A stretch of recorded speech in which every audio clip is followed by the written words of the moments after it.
Well, you're supposed to take like a mother-in-law with you or something like that. My sister-in-law, my brother-in-law, all their kids. No, it was just like it was just like crazy. Okay, They're all supposed to watch it. The mother-in-laws are supposed to watch your grandbabies. That's the rule. Well, this was her trip. We got this for them for Christmas. Oh, But okay. they've never done anything like that. So Just to let y'all know, we are live. Okay. Kind of watch what you're saying. We're live. Oh, okay. Yeah, no, she knows. We're all going to hear Hello, about dear. You want- Brianna's trip. It's on now if you want to turn around and see if it works. You should be able to see me.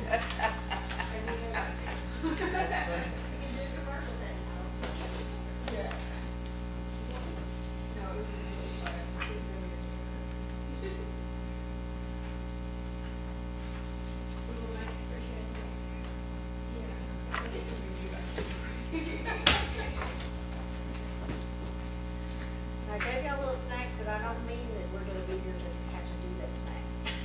Well, Hey, this should be a quick meeting, but you know, I don't know. I don't know. don't know. Are y'all only discussing the drainage, Yes. Does it work? not any other drainage?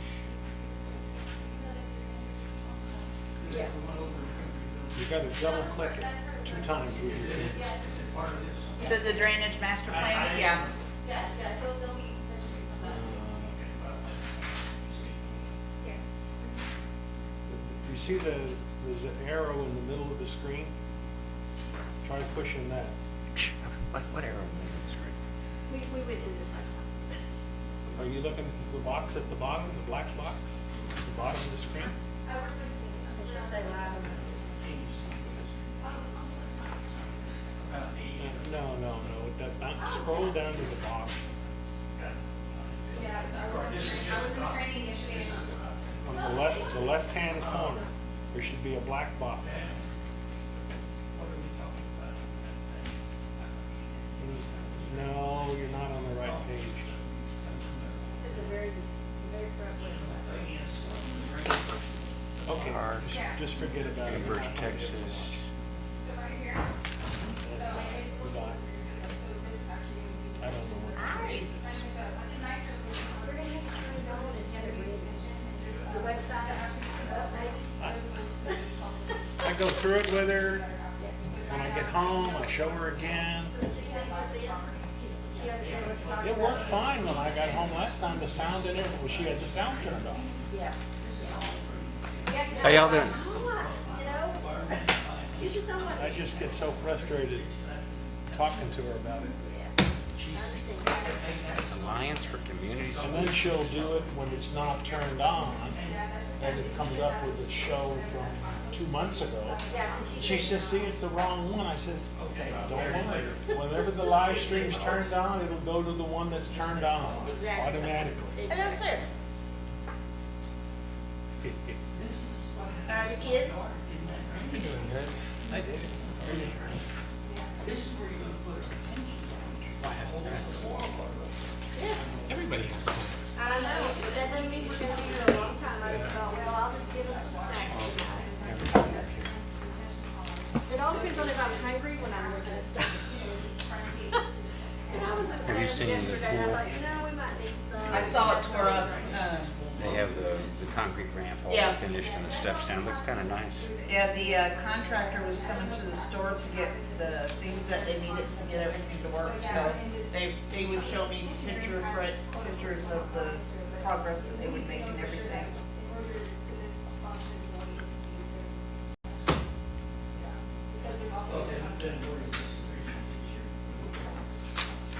Because the water's not gonna run. Phil, when do you leave? Do what? When do you leave this weekend? Next Thursday. And I'll be gone for 10 days. So the council meeting's a week from Tuesday, right? Yeah, we're not gonna swear you in until the end of the month. Okay. We'll- You're not going to we'll swear have- at me till the end of the month? Well, no, I didn't say that. I said we just won't swear you in until the end. So you'll be here for the joint meeting on Tuesday with the planning and zoning, because isn't that Tuesday? Isn't that Tuesday? Yeah. I'm assuming if we have enough people. Tuesday the 7th, joint workshop, At P 5 and Z, o'clock. Yeah. at 5 o'clock. Yeah. Yeah, we How are got you? some, Yeah, we just have to have 4 people. You do what now? It's a quorum, we'll have to have 4. It's a special call as the P and Z also. Oh, the PNC. Tuesday. Hello? Somebody's got the regular guy. You do it. Yeah, Mary. I did not know. I didn't even think about it. He'll have it, I guess, I don't know, he's here, I just don't want to get right now. But he is here and he'll figure out, because you have to have a little thing to set it up. Well, my son had his first port call in Thailand. Yeah. Oh, wait. It's his first port call in Thailand, not his first port call. Correct. Okay. People get in my chair and I have to have it real. I've been to Thailand. Everybody else has to have it lower. Yeah, where they were supposed to dock, there was another ship in the spot they were supposed to be in. Uh-huh. So they were in, they had them docked at a floating dock. Yeah. And then they had to take a water taxi from the floating dock in. Yeah. And there's a young enlisted guy on the water taxi with them, and the water taxi doesn't go all the way up to shore. You have to get out and go in there. Well, this enlisted kid stepped wrong, did something wrong, and hit hard and got hurt, so we had to carry him out of the water. Oh. You finished? Yep. Hey, thank you. So, Thank you very much. you have a computer all ready to go, right? And you know to talk directly into the mic. Someone turned it off, I think, or they turned it down, because you could hear me very clearly earlier. I wonder. Hello, hello, hello. Did she Be mess about with it? 35. Well, total. Total was, Earlier you could hear me just fine. It was loud. I have it listed, but it's about. Yeah, but it doesn't seem as loud as it was earlier. Well, it's Should loud have enough. 4, Better I know, but 20. he's got a quieter voice than me. I'm loud anyway. Oh, I'll return them to you I know the guys are picking up for the electrical project, and they're Hey, moving out all we that signed, stuff. Sheena and I signed the There's still all checks, that but these are, you need to sign that for the two new accounts. on best Signature place. card. When are they gonna? be cleaned Okay. Okay, yeah, because it's like, I think there was some discussion about who put that there. Originally, we thought it was the streets. but it turned out it was them. Correct, No, you're right, correct. figured it out. Okay. Because I mean, they have their container already moved off there and everything, so I want to make sure that we don't overlook it, upset Dr. Best. All right, so we'll use your HQ monitor, and I'll show you how to use it.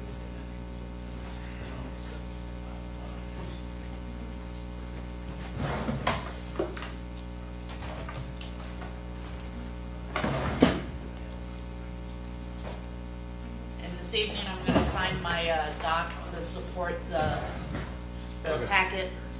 Well, Our oldest German Shepherd died on Monday. this was your son? Yeah, Yeah. and so we have puppy now. Yeah, what? Oh, Puppy, that was quick. Oh, Loki was having withdrawals. Wow. Yeah, he was looking for her left and right and everything. So we rescued a puppy that was at the local shelter here. Oh, cool. Half Shepherd, half Great Pyrenees, so it'll be able to compete with Loki on size. That is a dog. Well, as big as Loki is, we need a dog. German Shepherd. Great Pyrenees. That's gonna be about 30% dog. Well, that's what we have already with our 4-year-old. He's from Germany. And I mean, his paws are bigger than the palm of my hand. He just got done growing up and now he's starting to fill out. And growing up, he was 107. They said add another 20 to 30 pounds and that's So, Abby- his final weight. It's like, You know what I learned a few months ago? I'm surprised I don't hear. I have a clicker, Sometimes German but Shepherds. maybe that's what this is for. You have a clicker Yes. too? you know Well, when you looked up that name? the reason why they changed it Okay. was In World I War can- II. World War II. Well, I they can give you changed- they one wanted that'll to work as a change the clicker. name. You have to set it up for it to show Genetically how many the things same it does, dog. but Yes, same it'll dog. click through. It just, they called them, during World War II, the Allies couldn't call their dogs German Shepherds, so they called them Alsatian Shepherds. Yeah. Oh, Asian. So this is the big button is the only button you have to GSP, hit. Alsatian Shepherds. Alsatian Shepherd. He brought the what? Sustenance. So you're not in Yeah, front of Deborah. Everybody. Yeah, Deborah brought. Is that his or Oh, yours? this is mine. There's his. Oh, there it is. I knew.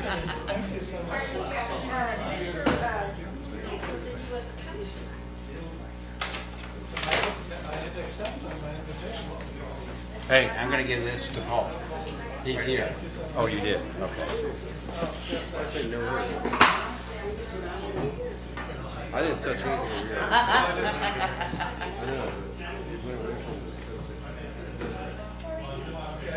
We're live streaming.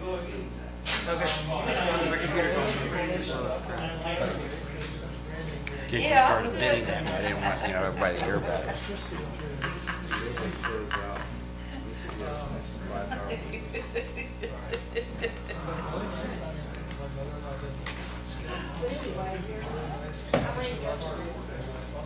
me see if I can hear this. Very good.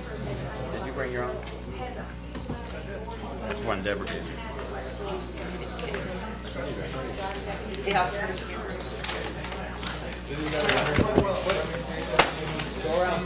Oh, yeah. Get two of those. These guys. These guys? Yeah. There you go, yep.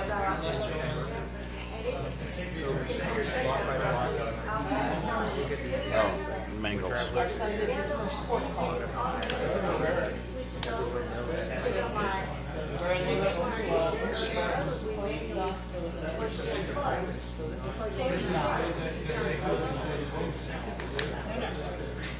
There he is, they're taking a walk.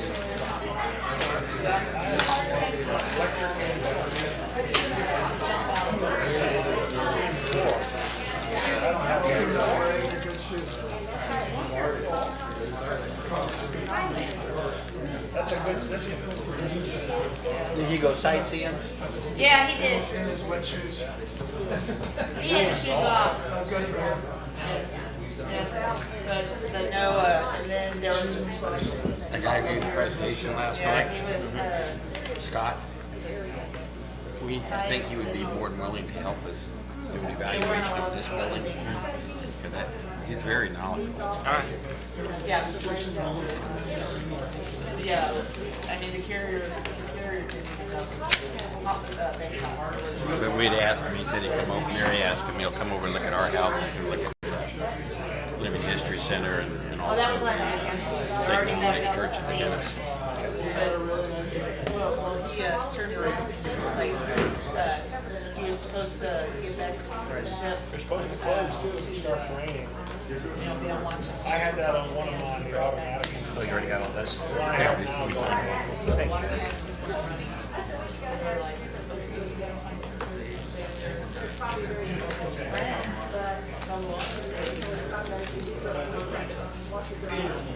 Right. I mean, so our goal is to follow the criteria now. The goalpost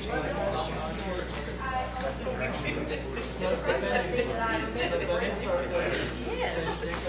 1 minute. Hey, how's it going?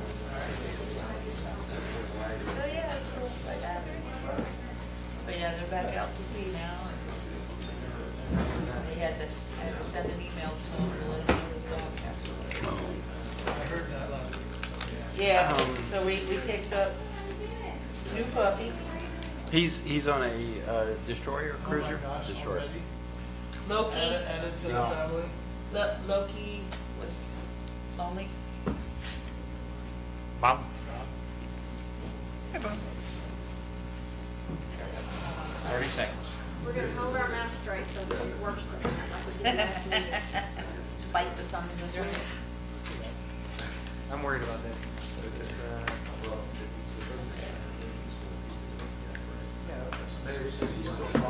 Yeah, what's up? My camera works.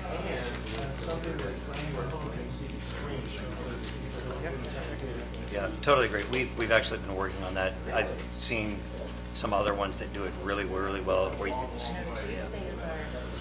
For sure, yeah. No, it's not the camera, it is the technology behind it.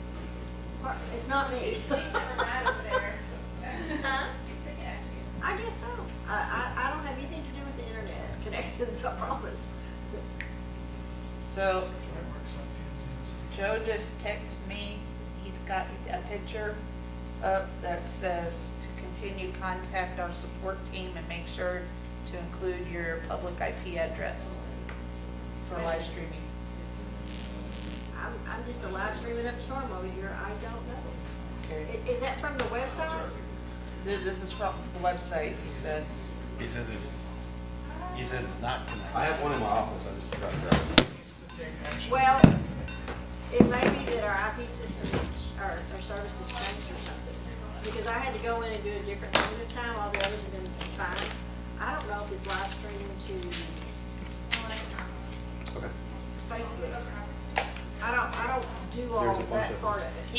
He doesn't watch it on Facebook. Give it to Evie. Well, some people do, and let me see, Where is it on the website?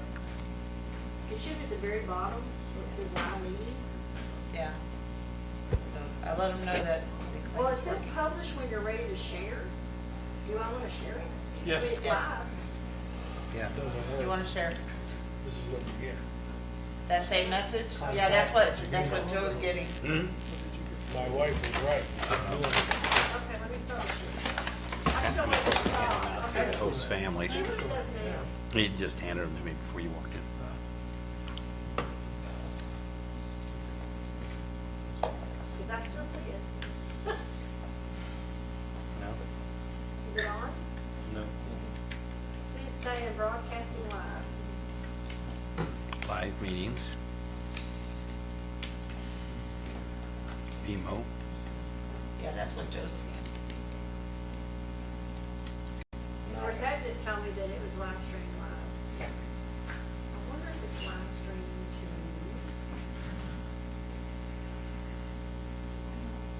I don't know if it's sync is going on YouTube. This thing? Yeah, I'll get it up there. Just give me 1 second. So, hey, Scott, I got a question. Yes. And this is an idea that popped in my head. For those of y'all who don't know, a litter of purebred Belgian Malinois puppies was dumped at the Tractor Supply here in town.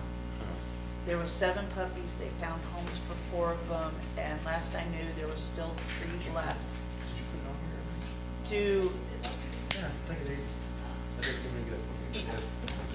Could you see if the police chief is interested in maybe getting one trained for the city?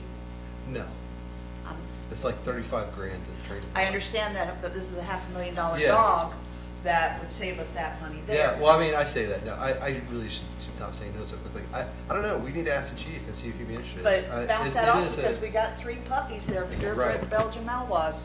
Right. Someone dumped 5 of them, they're worth There's $500,000 each. there's 7 puppies that were dumped. Oh yeah, Belgian Malinois they're worth a lot. And some, but not $500,000. Oh yeah. Then why would someone? Okay, are we giving up on the live stream? Well, I'm live streaming, I don't know where it's going. Because they didn't want their dog to be pregnant. I'm in the They don't want to city do of it. April can. If everybody will give me a second, let me take a look at this.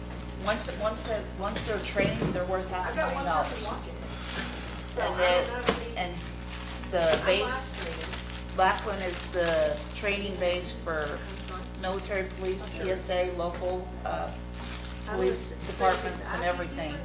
And if we provide the dog, that would reduce the amount. Remember a couple of years ago, were you on council when we authorized the police officer? Yeah. And of course, we paid quite a bit. Yeah. Because we had to train him and the dog. Yeah, And then he left and went to another one that was, yeah.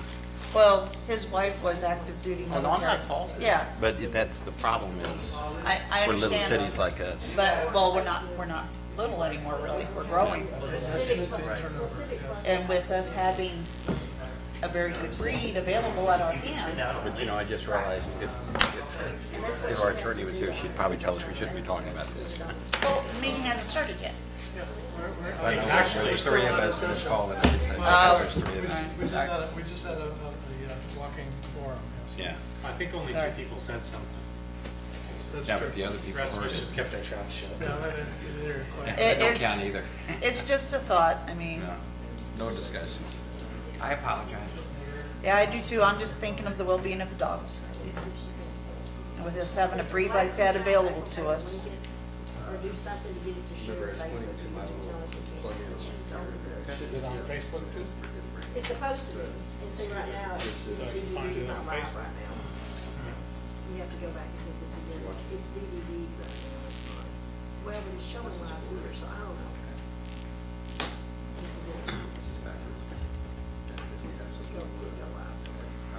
know. Okay. I'm, I don't know. That won't sound. live meetings, going to live meetings. Awesome. Go here, and go here. Thank you so much. Thank you. Go here, go here. It's only broadcasting live. Just short, we'll share. Come up and, don't pair it, please. That's, I'll lose it. that's already gone. It'll come up in just a second. Alive. Well, you can go live, I guess, so there you go. This is what you were showing before as well. I will see if she can link it to her Facebook. That's a new one this time. Last time it was perfect. I mean, we just went in and went on about our business. Today I had to create it, and so it may be something to do with this. All right, well, we are going to go ahead and call this meeting to order at 6:07. We'll start with roll call. Shana Martinez, District 1. Paul Carey for District 2. Bill King, District 3. David Mers Jr., District 4. Herb Dyer, District 5. And Darren Schroeder, Mayor. Everybody is present. Next, citizens' comments. If anybody would like to speak for citizens' comments, please state your name and address for the record, and please keep comments to 3 minutes. Under 20 minutes, okay. For you, yeah. My name is Robert Lee. I live at 1314 Gentiles here in Castroville, and a very nice ceremony y'all had on Sunday. I hope that was well received by the guests, so thank you so much for that. I'm pleased that you guys hopefully are going to not kick this can down the road, and if not, I'm sure Helen will be attached to your back for the rest of your life for not doing something. And I gave my stuff to Herb in case I couldn't make the meeting. But as I told him to tell the rest of you, I have probably more water from rain runoff crossing my property than anybody in the city. And because I put in an expensive ditch with a wall in order to funnel that to the back, I have successfully kept water from getting in the house from that. It's gotten close a few times as it overtopped the wall, washed the wall out, and so forth. And even Scott came down shortly after he came here and looked, because I had a 5-gallon bucket, went from up the hill, down Geneva, turned the corner, comes onto my property, and it went 600 feet further to the back. Okay, and a lot of that was not a ditch. That was just open grassland, but there's enough water that goes down there that it carried that bucket successfully another 400 feet past the end of the ditch. I have a lot of water coming across there. And yes, I've talked to Mr. Salinas when he did the first survey, I believe, at Cape Freeze about my issue. I provided pictures and everything else under the sun over the years. The 8 years I was on council, I was out with all the rains, recording everything to see what was what. I will say that Ms. Delavan's Athens Street issue, I think as much water is coming from London Street down to Gentiles, probably even more than comes from the cemetery, because all those areas drain onto that side street and add significantly to it. But, you know, I've been there watching when you get 4 or 5 inch rain, seeing how much water accumulates up there around London, and it's significant, but it's not near what comes out the other end down there. And that's the same where I live off Geneva, because it all comes down the hillside and all those side streets, and it's lovely. Anyway, there's a bunch of things that have been recommended over the years from prior engineers. You know, this issue's been going on for 20-something years now. We haven't turned a wheel other than the one we did on Naples. And it was quite successful in funneling a lot of that water, the one that goes by Jeff's house, down to the river. I think it's Naples. That we put the 60-inch pipe under the street to get it from McDonald's area and all that stuff over there by the library and take it down to the river. But let's do some of the smaller projects. You know, we can make a dent in some of that. And like, what was it, Garcia, the guy that was the constable for a long time, lives on the corner there of London and Athens. They built a concrete barrier around the edge of his property, and that stopped his issue. And so there are some things we can take like that, with elevating some areas and dropping some others, and to see what that does for us. Certainly won't cost a lot of money. And thank you very much, and enjoy your evening. Great. Thanks, Bob.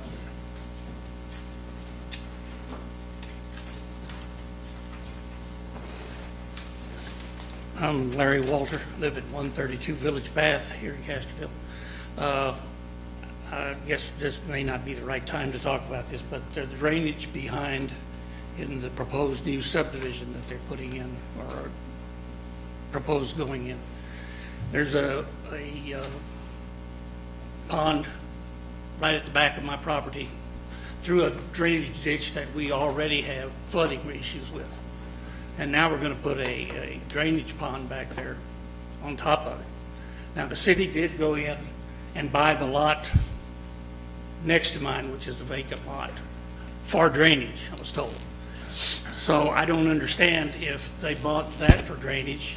I'm willing to sell my drainage of 55 feet deep and 100 feet, like 90 feet wide, to the city also, because it's still part of the same drainage. If you're buying up land and drainage ditches, that's part of the drainage ditch. I've been arguing with the people over every year on taxes, because my property's worth more. I've got this huge lot. No, most of it's a drainage ditch. And then whenever it rains, it's coming into my house, coming up to my house. It has never come in, but it's come up to it. And I have pictures of all that. City has pictures of all that, because I've given it to them. But, you know, it's just putting more water, and nothing's ever done to alleviate the problem. You know, at one point, I think I talked to the city manager, then he was taking care of the drainage and stuff. They had come up with, they had to widen all those ditches back there and deepen them and the whole bit. It was going to cost $110,000. And supposedly the money was approved by city council for them to do that, to go in there and clean all that out. The problem is the water can't get out from where we are, because those other ditches are all full and it has no way out. Well, that was never done. There was a fix went in where they dug a little dirt behind the Methodist church there to kind of straighten that up. But nothing else has ever been done, except they bought the lot for drainage. But what's being done on that lot for drainage? Nothing, you know. So, you know, I'd like to sell mine too and get that off the tax roll so I can pay less taxes on the drainage ditch that I can do nothing with. I'm going to talk to, this coming week, I've talked to city council and see if we can get something put on the agenda for city council to look at, because, you know, this is, you're just putting more water in on top of the problem that we already have. And of course, every time you ask something, well, this developer's coming and he's going to run and he's got to do stuff down at 471 and they've got to widen some places, and, you know, I get this drawing and I don't see anything that shows anything like that that's possibly going to happen on that. So it's a real concern. You know, everybody around has already had water in their houses. Some of them have. Not on my side of the street where it's really flooding. On the other side, where in the big ditch, it's coming up from the backside. And now you've got all these other houses, and all that drainage is coming off that back hill into that ditch too, since they've developed that across from us. So, you know, there's just a whole lot of stuff that, you know, there's just, and there, that's a long area of 45-foot wide drainage ditch that goes through there.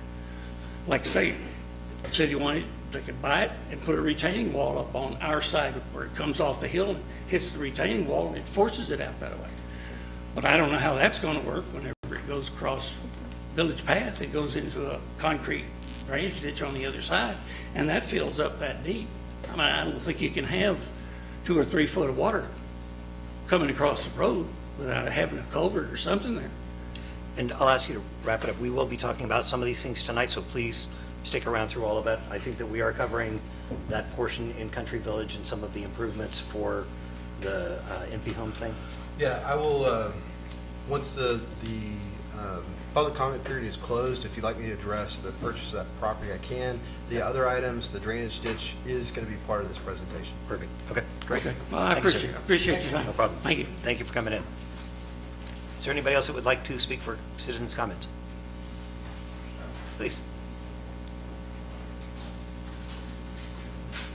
How are y'all this afternoon? My name is Daniel Melton. I live at 1106 Florence Street. We have had our house flood. We've lived there for 5 years. We have had our house flood twice. Once was worse than the other, obviously. As a matter of fact, it was 2 days before Mr. Schroeder was elected mayor, that he stopped by the house and he took a look and saw what was going on.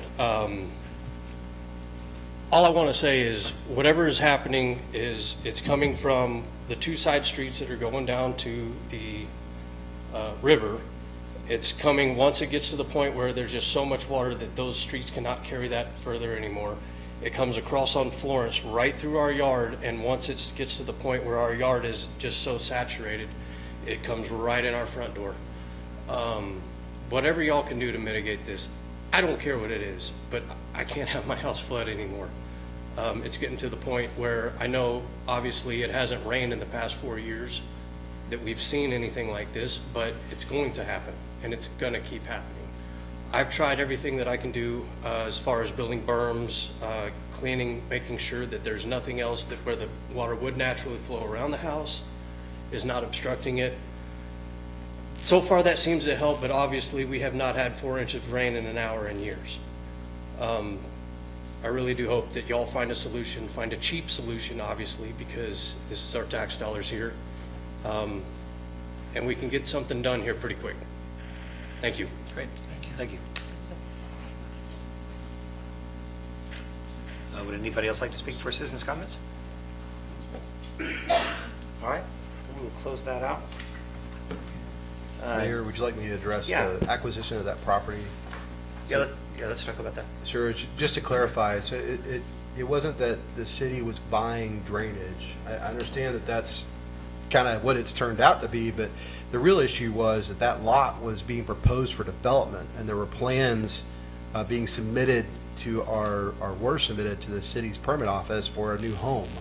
And fortunately, that buyer fell through, and the city reached out to that developer and said, look, if you build a home here, it's going to exacerbate the drainage issues in the area, and we looked at acquiring that property to prevent its further development.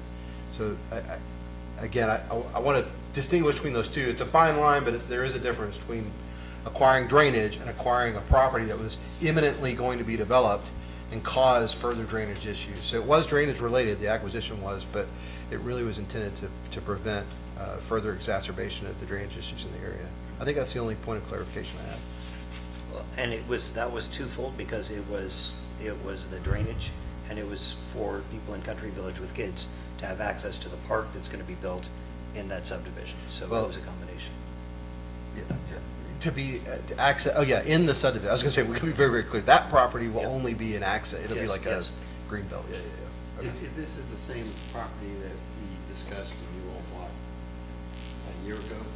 You're right. Yes. Yeah, the lot itself is 2/3 drainage easement to begin with, yeah. Right. So is there a park going in on that property? No. To be It'll clear, give access to the park that's being built in the subdivision, the new subdivision that's going in.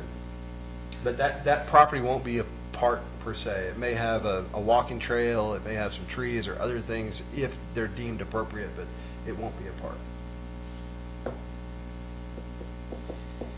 Great. All right, so let's go to the next item, which is presentation by City Engineer Kay Freeze and Associates on Drainage Master Plan. We'll talk about timing and purpose of Drainage Master Plan, talk about the 2002 drainage improvements, and then the specific study area, the Athens drainage area south of Highway 90, to discuss process and findings, projects and estimated cost, potential funding sources. Are we just talking about, I'm sorry, I thought that we were talking about some of the other portions we're talking about like the overall, where you would concentrate it for the whole city, and then being very specific on that one area, is that correct? I believe so. So we're doing an overall recap of the master plan. We're going to focus in on a few select project areas, and then we can take the conversation wherever we'd like. Thank you. Okay. Well, then I'll go ahead and get started. Thank you, Mayor and Council. A.B. Salinas. My name is A.B. Welcome. Salinas with K-Freeze, and today we're here to talk about just the drainage programs that are occurring within the city, kind of where we are on those things, and kind of just recap everyone, give a refresher on some of this. Oh, if we can go to the next page. You haven't clicked Oh, right. it. I mean, I can do it from here. Okay. No, we're good. So I did hand out some forms that if you would like to fill out some information specific to your drainage issue that you have, or if you know of another drainage issue that's occurring in the city, if you could please fill that out. There's paper forms, or you can also do the QR code there and fill it out. There's a map that you can also identify the location with. So today's presentation, what we're going to be talking about is we'll start with an overview of the drainage master plan, what that is, what it covered, and then we'll talk about some specific projects that we're currently working on trying to advance as part of the CIP list that came from the master plan. We'll talk a little bit about funding opportunities that we've been working towards, and some other items that relate to it, which is the drainage policy and criteria. As we all know, there's a lot of development that's planned in and around the city, and so how do we kind of get in front of that, and then discuss any sort of new and emerging issues that have been developing that maybe we need to look at addressing moving forward. So the key elements of what the drainage master plan looked at is it started with doing a citywide flood risk modeling and assessment. So it basically, we mapped out the flood risk, the riverine and neighborhood flooding that's occurring throughout the city. Then we use that information to help identify drainage improvements, areas that had major flood concerns. We went through a process of public stakeholder input, and then we took all that information and we started to develop project solutions, conceptual, and then we ran through that in developing a prioritization list from that. So we took into consideration public safety, economic concerns, project timing, downstream impacts, and then organized everything into a priority list. We also looked at drainage funding opportunities where we could find ways to implement some of these projects. We looked at operations and maintenance considerations, so some of the bar ditches and how do we maybe look at improving that. And then we looked at kind of a bigger picture regional perspective of when you take into consider future development, what are other things that we need to be looking at and try to address as far as from a policy and criteria perspective.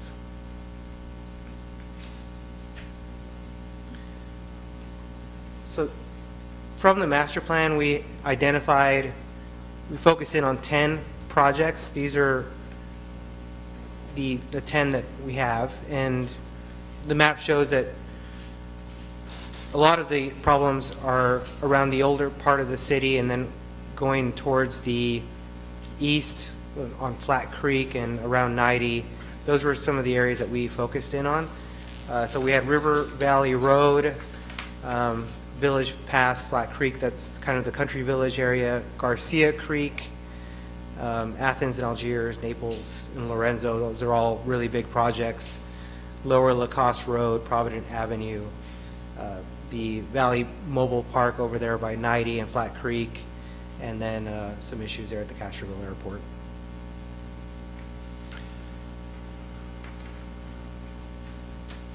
So we took that list, and then we came up with some conceptual solutions. We developed some cost estimates, and so that's what you see on that middle column of adjusted cost, So for today's presentation, just applied an inflation factor from since we last ran those numbers, and then came up with these figures here. And then I have just a summary on the status on where some of these things are. So for Village Path and the Flat Creek tributary drainage improvements, there is a private development, a subdivision that's currently in design and permitting. And through that process, we're working with the developer to see if we can implement some improvements there on the Flat Creek tributary. And then on Garcia Creek, this has become a really high priority concern for us. This is where there's a culvert crossing and a lot of erosion that's happening, and it's starting to scour out the concrete apron and starting to undermine the foundation of that road. And so eventually there's going to be an issue of likely the water line collapsing and eventually the roadway washing out. So that's about to become a lot bigger of a problem, and so that's something that we need to work on addressing soon. We talked about the Athens, Naples, and Lorenzo areas, and there's a lot of runoff that comes to each of these areas. What we worked through in the master plan was kind of the ideal solution in terms of trying to provide a 25-year or greater flood reduction benefit. Obviously, that is a very costly endeavor, so we've been trying to find funding for those. But there are perhaps some lower cost solutions, but will not provide the 25-year benefit, but maybe can help mitigate towards some of those smaller storm events. I won't get into much more on, I guess, the rest of the projects, but that's kind of a summary. We can come back to any of these if you'd like.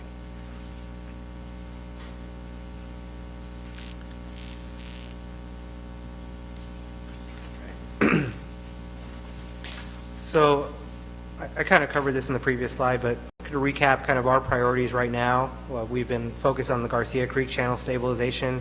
There's an increased erosion happening there. I'll show you some pictures here in a second. Can I go back just for 1 second? Sorry to interrupt.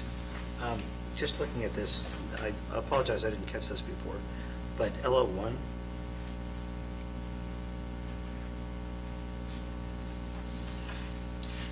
that's not actually, none of that's in city limits, and it's not being impacted by anything that is in city limits. Why is that on our list? Is it? Sorry, let me see here. Valley Mobile Home? That's a Valley Mobile Home Park. Yeah, I think, again, when we went through and did our master drainage study, we didn't look, we did not limit ourselves to areas inside city limits. We looked at what happens as development happens all the way up to Trenco Road. Like, we looked at, yeah, Okay. Where are our trouble spots? And you're absolutely right. Like, L01 is not in, Valley Mobile Home Park is not in our city. But if you just kind of get myopic about flooding and flood concerns and flood risk to places where people live, this is on our radar. Whether or not it's really our responsibility is a separate discussion, but that's why it's on here. Well, and it's good to have it on there. I guess you're absolutely right. It's good to have it on there because, like with everything else, when something develops, I mean, the problems that we see right now have been exacerbated by, like, there's been no massive offender of construction. It's just we've had a lot of infill. Every time you cover up more land, it soaks in less water. So that's and good. right across 90 from Valley Mobile is the development that's in between the Chevy dealership and Alsatian Oaks. That's going to add to it. Yeah. So that's a good thing to have it on there because Technically, they have to show no negative impact. I don't know what the right term is, Brianna, but there's no adverse impact. And that engineers go through a lot of heartache looking at the topos and the FEMA flood maps and doing their calculations to show that these are the developers, engineers, and others that what they're doing, whether it's detention or reshaping, which you can see is happening. There's detention being built in various places. There's reshaping the floodplain, but they have to go through and prove that that will not have an adverse impact on their neighbors. So supposedly it doesn't, but I think our own anecdotal evidence, not just in Castroville, but all over, is that when you add something and cover it up, it doesn't matter, especially if you look at residential, the infill lots, as you mentioned, Mayor, which don't go through that level of scrutiny, the impacts seem to add up over time, and that seems to, I think that bears out. That seems to be what happens. So when you raise the surface level downstream, it backs up the surface level upstream. So even if it's not, even flowing into Castroville, it can affect what does flow out of Castroville. Right. All right. Great, thank you. And I think this map here depicts that well. Of this area that we're talking about is on the downstream end, there on the south side of 90. And if you look in yellow, those areas are drainage basins. Those are the contributing areas to each of these sub-watersheds. And a lot of that is north of the city. So you have Flat Creek and Kemp Creek, and the contributing area comes pretty far north. And so there's a concern as development happens within the county and outside of the city, as well as development that occurs within the city, is how is that growth going to be handled? And I think there's an important element to all of this of having a strong partnership with the county and in talking about that development, because these cumulative impacts. So, yeah, it's not real apparent. It's kind of like looking at this map that's over my shoulder. That's Castroville, right? Sometimes it gets lost on this map, like, where are we? That's Castroville, and then right there. This is all the rest of the county up there. And again, I always have fun trying to point out, where is Castroville? Castroville's right there. It's this little bend of the river. You see these big, large lots, or plots, and you're thinking, the Castroville seems so much larger. So just for scale.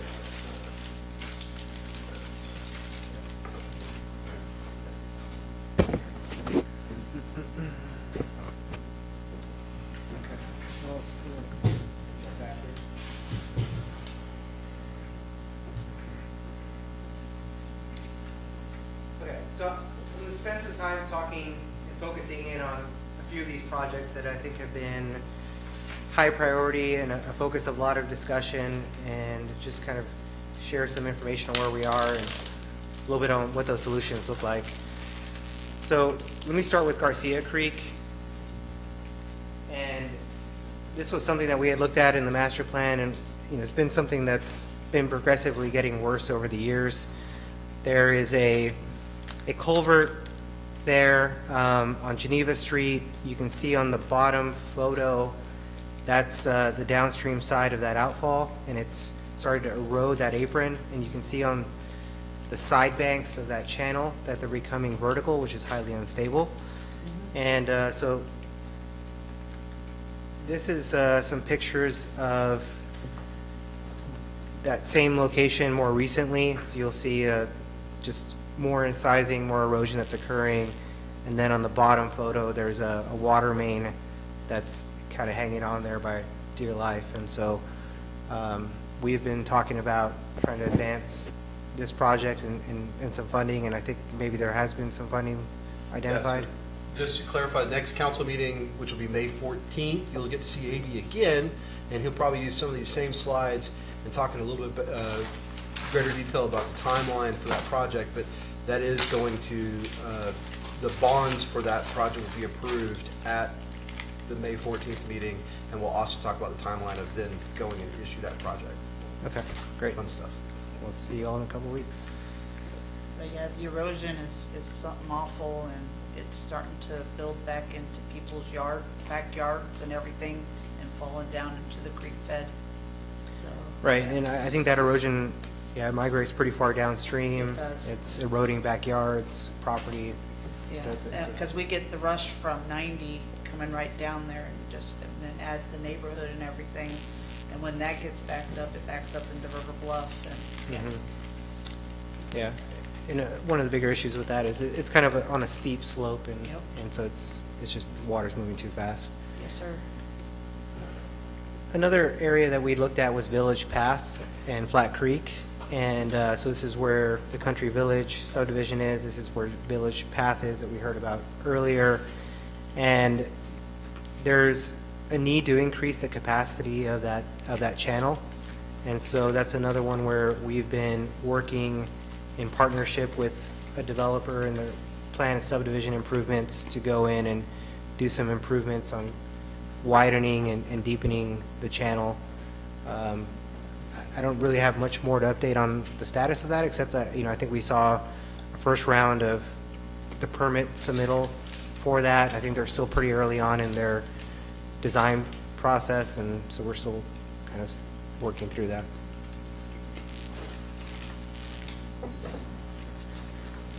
Okay. The other area is Naples Street, and this is largely focused in on the north side of 90 and older part of the town where there's not a whole lot of storm drainage infrastructure and a significant amount of runoff.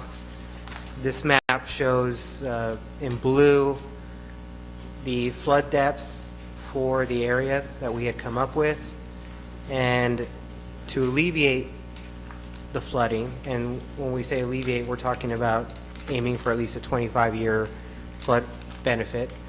It requires a good amount of storm drainage infrastructure, and we have to take that storm drainage infrastructure all the way to the river. So it's a good amount of pipe, and it's a good amount of street reconstruction and utility adjustments, and so that drives the cost.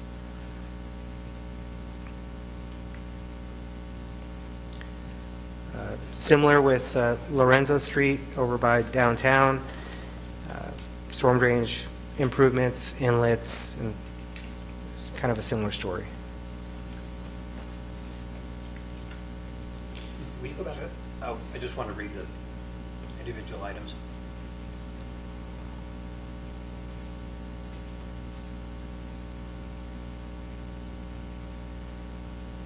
So what are the items that we're seeing on these? I just want to get into a little bit more detail about what this is. On the map? Yeah, it's so the very top left on the legend is very, very small. Yes, it is. What is that? It is quite small, and I don't know if I have another exhibit that kind of blows it up, but I'll try to explain, and maybe we can blow it up on the presentation. What you're seeing is, okay, on the left of the legend is the storm drain pipes. We had color-coded those by size. So blue was like a 24-inch pipe, and all the way up to red being a pretty large box culvert. And so what's pictured here is the proposed storm drainage infrastructure that we had basically come up with as a conceptual solution, showing on the downstream end or the right side of the map in red a box culvert, and as it's moving up all the way to the left of the screen, it gets down to probably like a blue pipe, which is like a 24-inch or 36-inch pipe. How big's the box culvert? I don't know if it was like a 5x4 or... The one that's there right now? No, we're right now the 30-inch, 36-inch pipe. Yeah, I also cannot read it, but so are a we pretty saying large Which color box. are we talking about? Excuse me? The red is 96 by 64, so 8 by 5.5 feet. Big. Mm-hmm. So are we saying that what was put in there 20 years ago was not big enough to handle? Right, Okay. correct. I don't think it was 20 years ago. I think it was, that one was not, the one in Lorenzo, that goes back to when TxDOT did their stuff. Okay. So the 60s? 40s. When they put it in initially? Yeah. Okay. Because basically right there next to Richards or Russell's law office, Yep. that's where the inlets are. So it's all That's across surface the street, flow yeah. until those inlets, and then that's where the water comes through. So I guess we've traditionally had flooding in that area through rain events because of those inlets there just on the north side of 90. Right. There's not a whole lot of storm drain inlets, and there's on the map you see in the purple dots, those are all proposed inlets, and so Right, there's yeah, there's only the one inlet Yeah. Um, And so those inlets, maybe they can take 10, 20 CFS, and you may have an order of magnitude much higher of 100 or 200 CFS. Yeah, I think it's a 36-inch pipe from there all the way down to the top of the bank that goes into the river. Okay. Okay. Thanks. Sure. Okay. Moving on to Athens and Algiers, I think a lot of us are interested in the issues around this area, and this is something that we have looked at over the years. It's something that the previous master plan looked at. It's, I think everybody's familiar with kind of the history of trying to solve and address this issue. And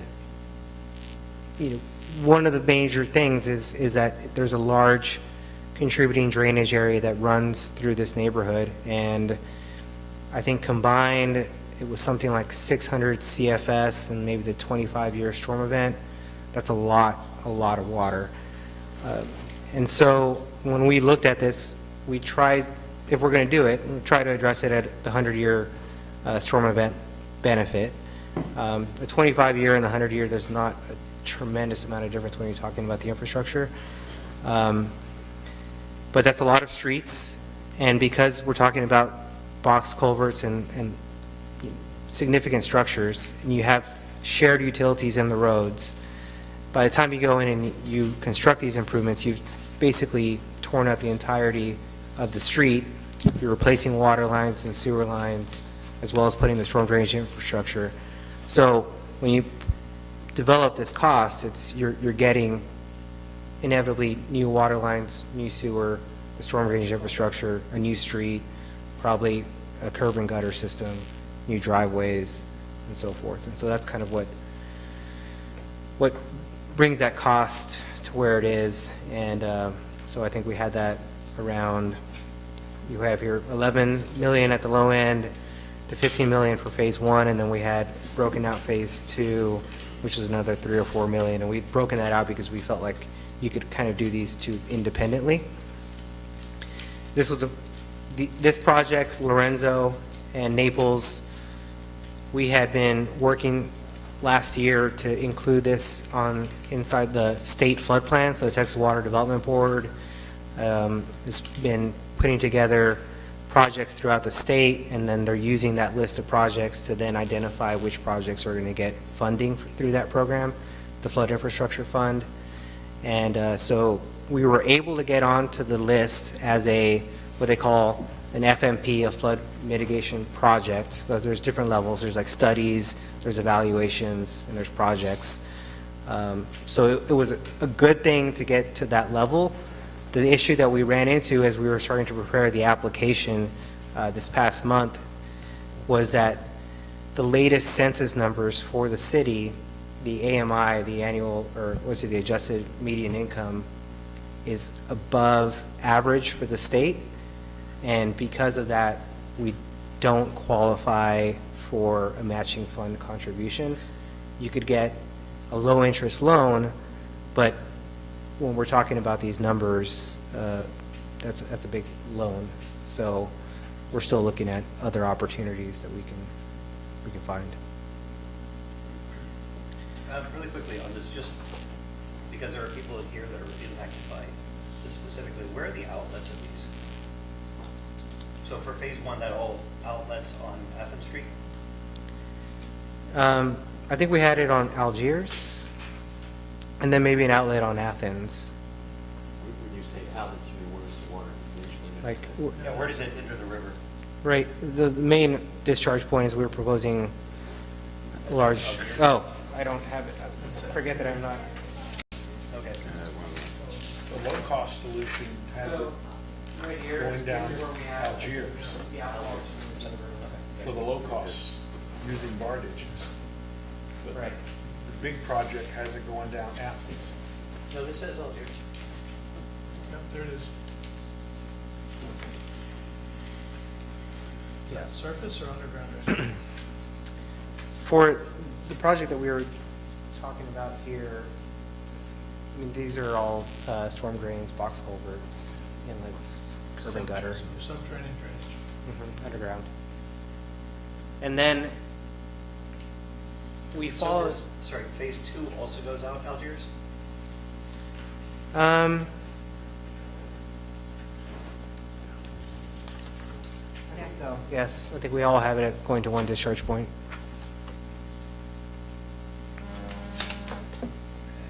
That is, that's not exactly the way it flows, but that's.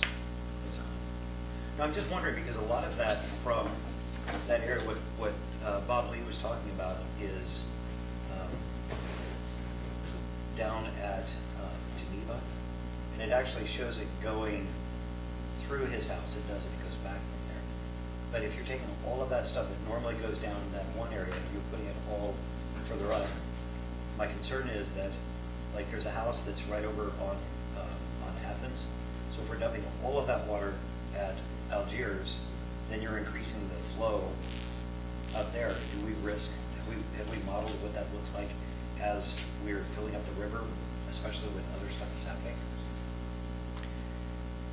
No, we haven't really gotten to that level of detail. So what we wanted to do with this is just kind of develop a high-level solution, get a ballpark cost of what it might take to actually do the improvements. And then if we do identify the funding, then the next step would be to advance the analysis and the design to a more detailed level, call it a 15% design, and also try to Do we have optimize. to wait till later, after he finishes? Do you want to talk about each project now, or I got a lot of comments to make about this project and the next one, but I don't want to interrupt the presentation if that's what What's your you preference? I kind of like digging into them individually, but if you want to go through the whole presentation and go back to it, we can do that. I don't I really, would suggest we do that. Let's get through the presentation and then open it up for comments. That's good. Thanks, Chris. okay. So then, last year, we re-looked at this area at the request of council and tried to find a solution that was, less costly, right? And something that we could maybe do sooner. And so what we did is we did a conceptual design where we evaluated the potential for constructing bar ditches between the right-of-way and the existing pavement, and providing some either culvert improvements or some valley gutters or V-ditch crossings at each of the street intersections, and trying to get that flow down and out to the river. We went through this exercise, and there's a number of challenges that we encountered in terms of working within the right-of-way. There's trees, there's rock walls, there's different structures to contend with. But assuming that we can go in and we can grade this out, we went through that and kind of determined that this, while would help, wouldn't provide even a 2-year storm event benefit. There would still be overtopping in the street in that situation. The price that we had come up with on that was, I think, somewhere around, was it like 800,000 or so? So it's still a sizable project with a relatively small amount of benefit, but it could be the benefit that the city's looking for. But it is, it is costly. Not right. So we've been hesitant to recommend this, and for us, we tend to rely on the criteria of trying to at least provide a 25-year storm event, but the goalposts can change at the direction of council. But yeah, we're just not seeing a whole lot of benefit. Going back to that 600 CFS, that's a whole lot of water. When we're talking about carving out small ditches along the right-of-way, a lot of impacts. You're not containing that flow, but it may help a little bit.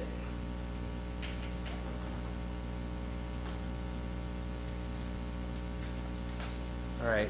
So for grant funding, we were focused on the most recent cycle or opportunity was the Flood Infrastructure Fund, We talked about that a bit earlier, and we did pursue a few projects through that, ultimately determined that we didn't qualify for any matching funds, and so we've shelved that for now. Other grants that are out there, some of these I think are typically due towards the end of the year, related to different CDBG programs, FEMA, Texas Department of Emergency Management, HUD type programs. So there's a list here of some of those funding sources. These I think typically are smaller in scale in terms of funding amounts, like they're not really dishing out 10 million or so for projects, but they're a couple million or something like that. Like that's I think reasonable. So we're going to continue looking at grant opportunities and try to find some funding there. And then just as a refresher on, typically, right, the funding sources that we have to work with that are in our toolbox beyond grants, stormwater utility fee programs, that's something that cities use to fund projects.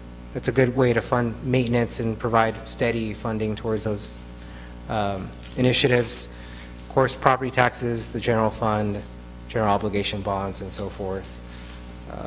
Disaster recovery grant funding, that typically doesn't become available unless there's a presidential disaster declaration or something similar for that type of work.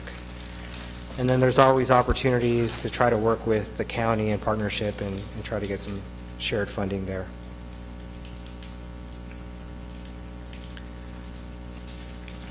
So I'll kind of wrap it up with the other thing that the master plan looked at is an evaluation of the city's drainage policy and criteria. And with the development that's planned in the community, this is a good opportunity to try to put in there or refresh the criteria so that we're protecting the community from maybe any sort of future problems, trying to create clarity in what that is and for the developers and for the community. One of the things that I think we're seeing more and more with different communities is a mandatory detention policy. In the past, some communities have allowed for development to not have detention, and what you have is the cumulative impact of a lot of developments together result in a significant impact. And then there's been things like fee in lieu of programs and stuff like that, but I think that's something for us to continue looking at, and I think I understand there's an interest in exploring that, and we'd probably be looking at probably more so the north side of 90 and implementing some mandatory detention. We had kind of mapped that out just to kind of see what illustratively this might look like. Here we go. And so this is just, again, conceptual, but if we were to have a mandatory detention in place, a program like that, that we'd be looking at north of 90 and probably the areas contributing towards Flat Creek, which is the area that's largely undeveloped and at risk of continued increasing flood risk.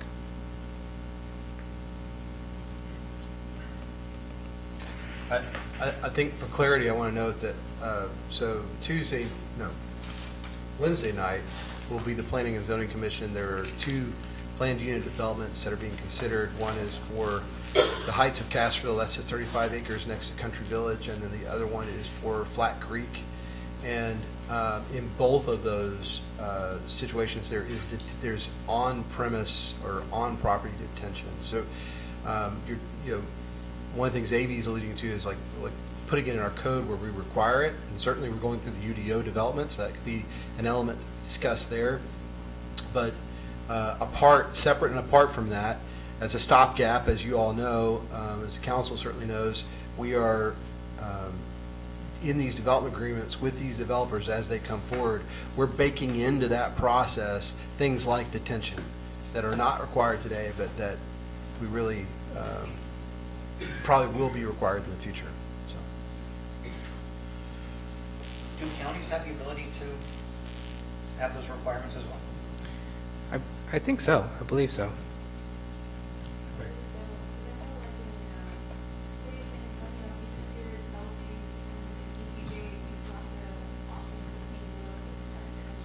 But that's considering that they're in the ETJ. If they remove themselves from the ETJ, then does the county have any teeth? I know at least, I was talking with Bear County last week, and they were talking about the same thing of mandatory detention and the cumulative impact of a lot of smaller developments and the issues that they're running into.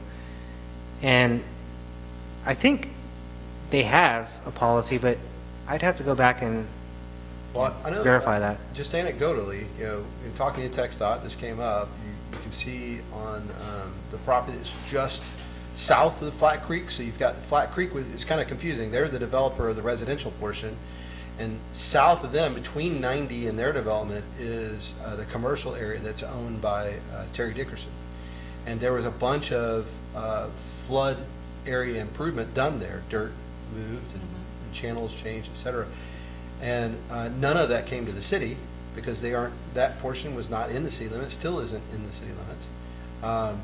The TxDOT wasn't aware of who went through that permitting, so it went through the county, but I don't know, just anecdotally, I don't know how stringent the county's requirements are or what their process consists of. It certainly doesn't consist of talking to us or TxDOT, apparently. Well, I know that they don't have a permitting process for flood. Yeah, so.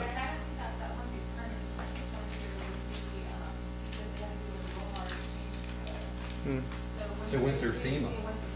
Yeah, so. Yeah, so I think the county did issue something, but it's because it went through FEMA. Yeah, so, and I think you just said it, the county does not have a permit process for floodplain. Is that right? Is that what you said? They have no permit process. Yeah, no permit process at all. I think the only thing for developers is like, Well, they wanted to Water. maximize their buildable space and reduce the insurance requirements on any structures that went in there. So if they can confine the flood zone to a smaller area, they've got more buildable property without insurance liabilities, so. Well, and I think that Jermaine, the question is, can a county in Texas adopt those types of things? Apparently, maybe. The answer is maybe. We think so. But does Medina County have anything like that? No.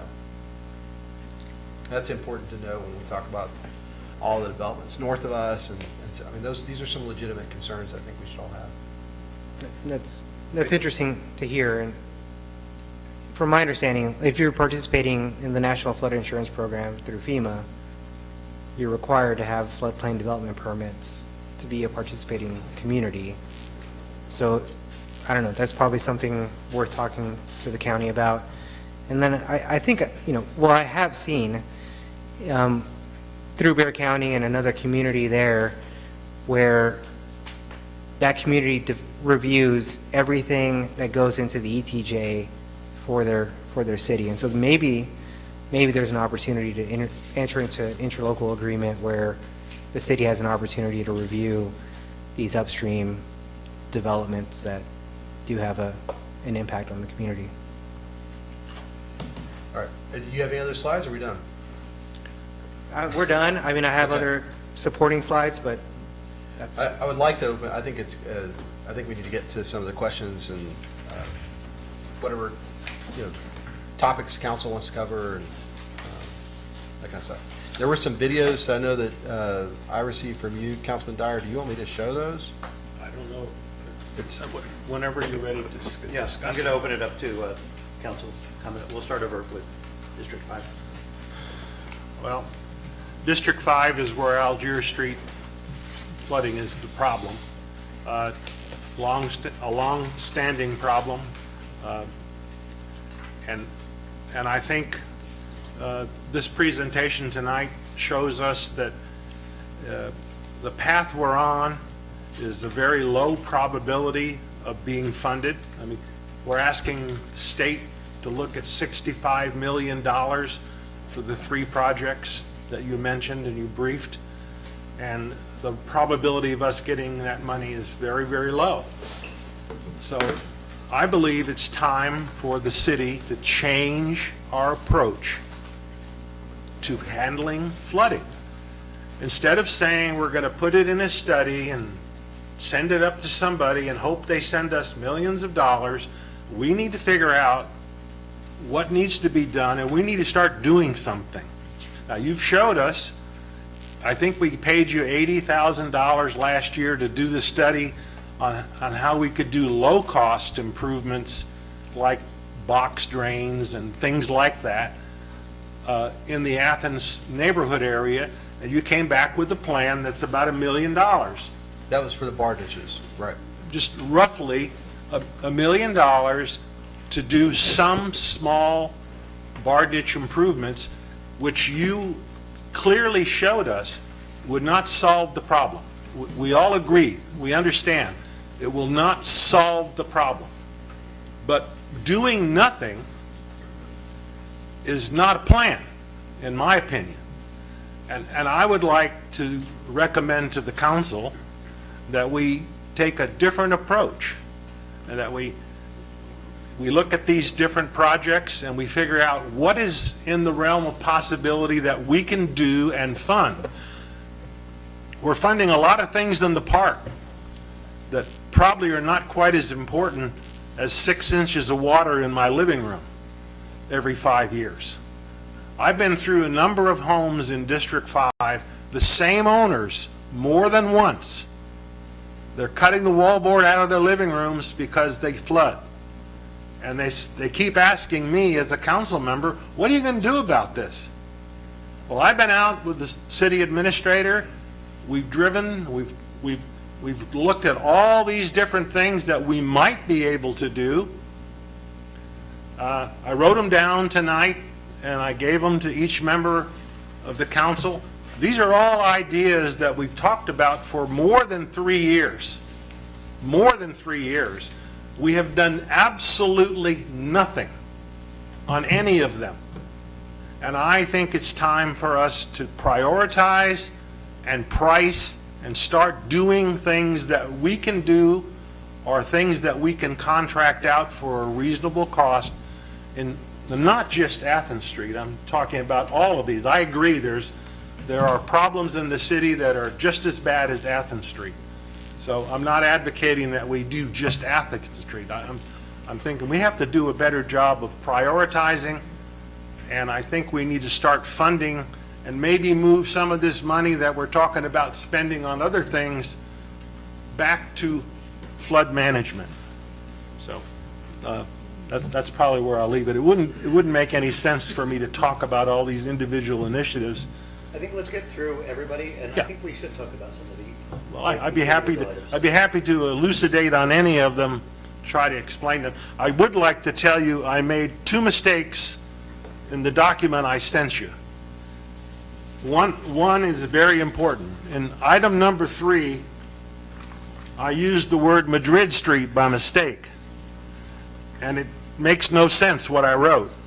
So in item number 3 in my email, please scratch out Madrid Street and replace it with Lisbon Street. That'll make sense to you. And that mistake is very important. The other mistake is down in the bottom where I said we're waiting for $10 million. According to your briefing tonight, it started out at $3 million, it went to $6 million, it went to $10 million, and now it's up to $21 million. The same project. So scratch out the 10 million and write in 21 million. And when you say 3 million, you're talking about from 2002, right? Back, 2018, from then on, since I've been on the council. 2018. So anyway, I'll be happy to explain any of these if anybody wants to talk about them tonight. Thank you. All right. Councilman Mercer.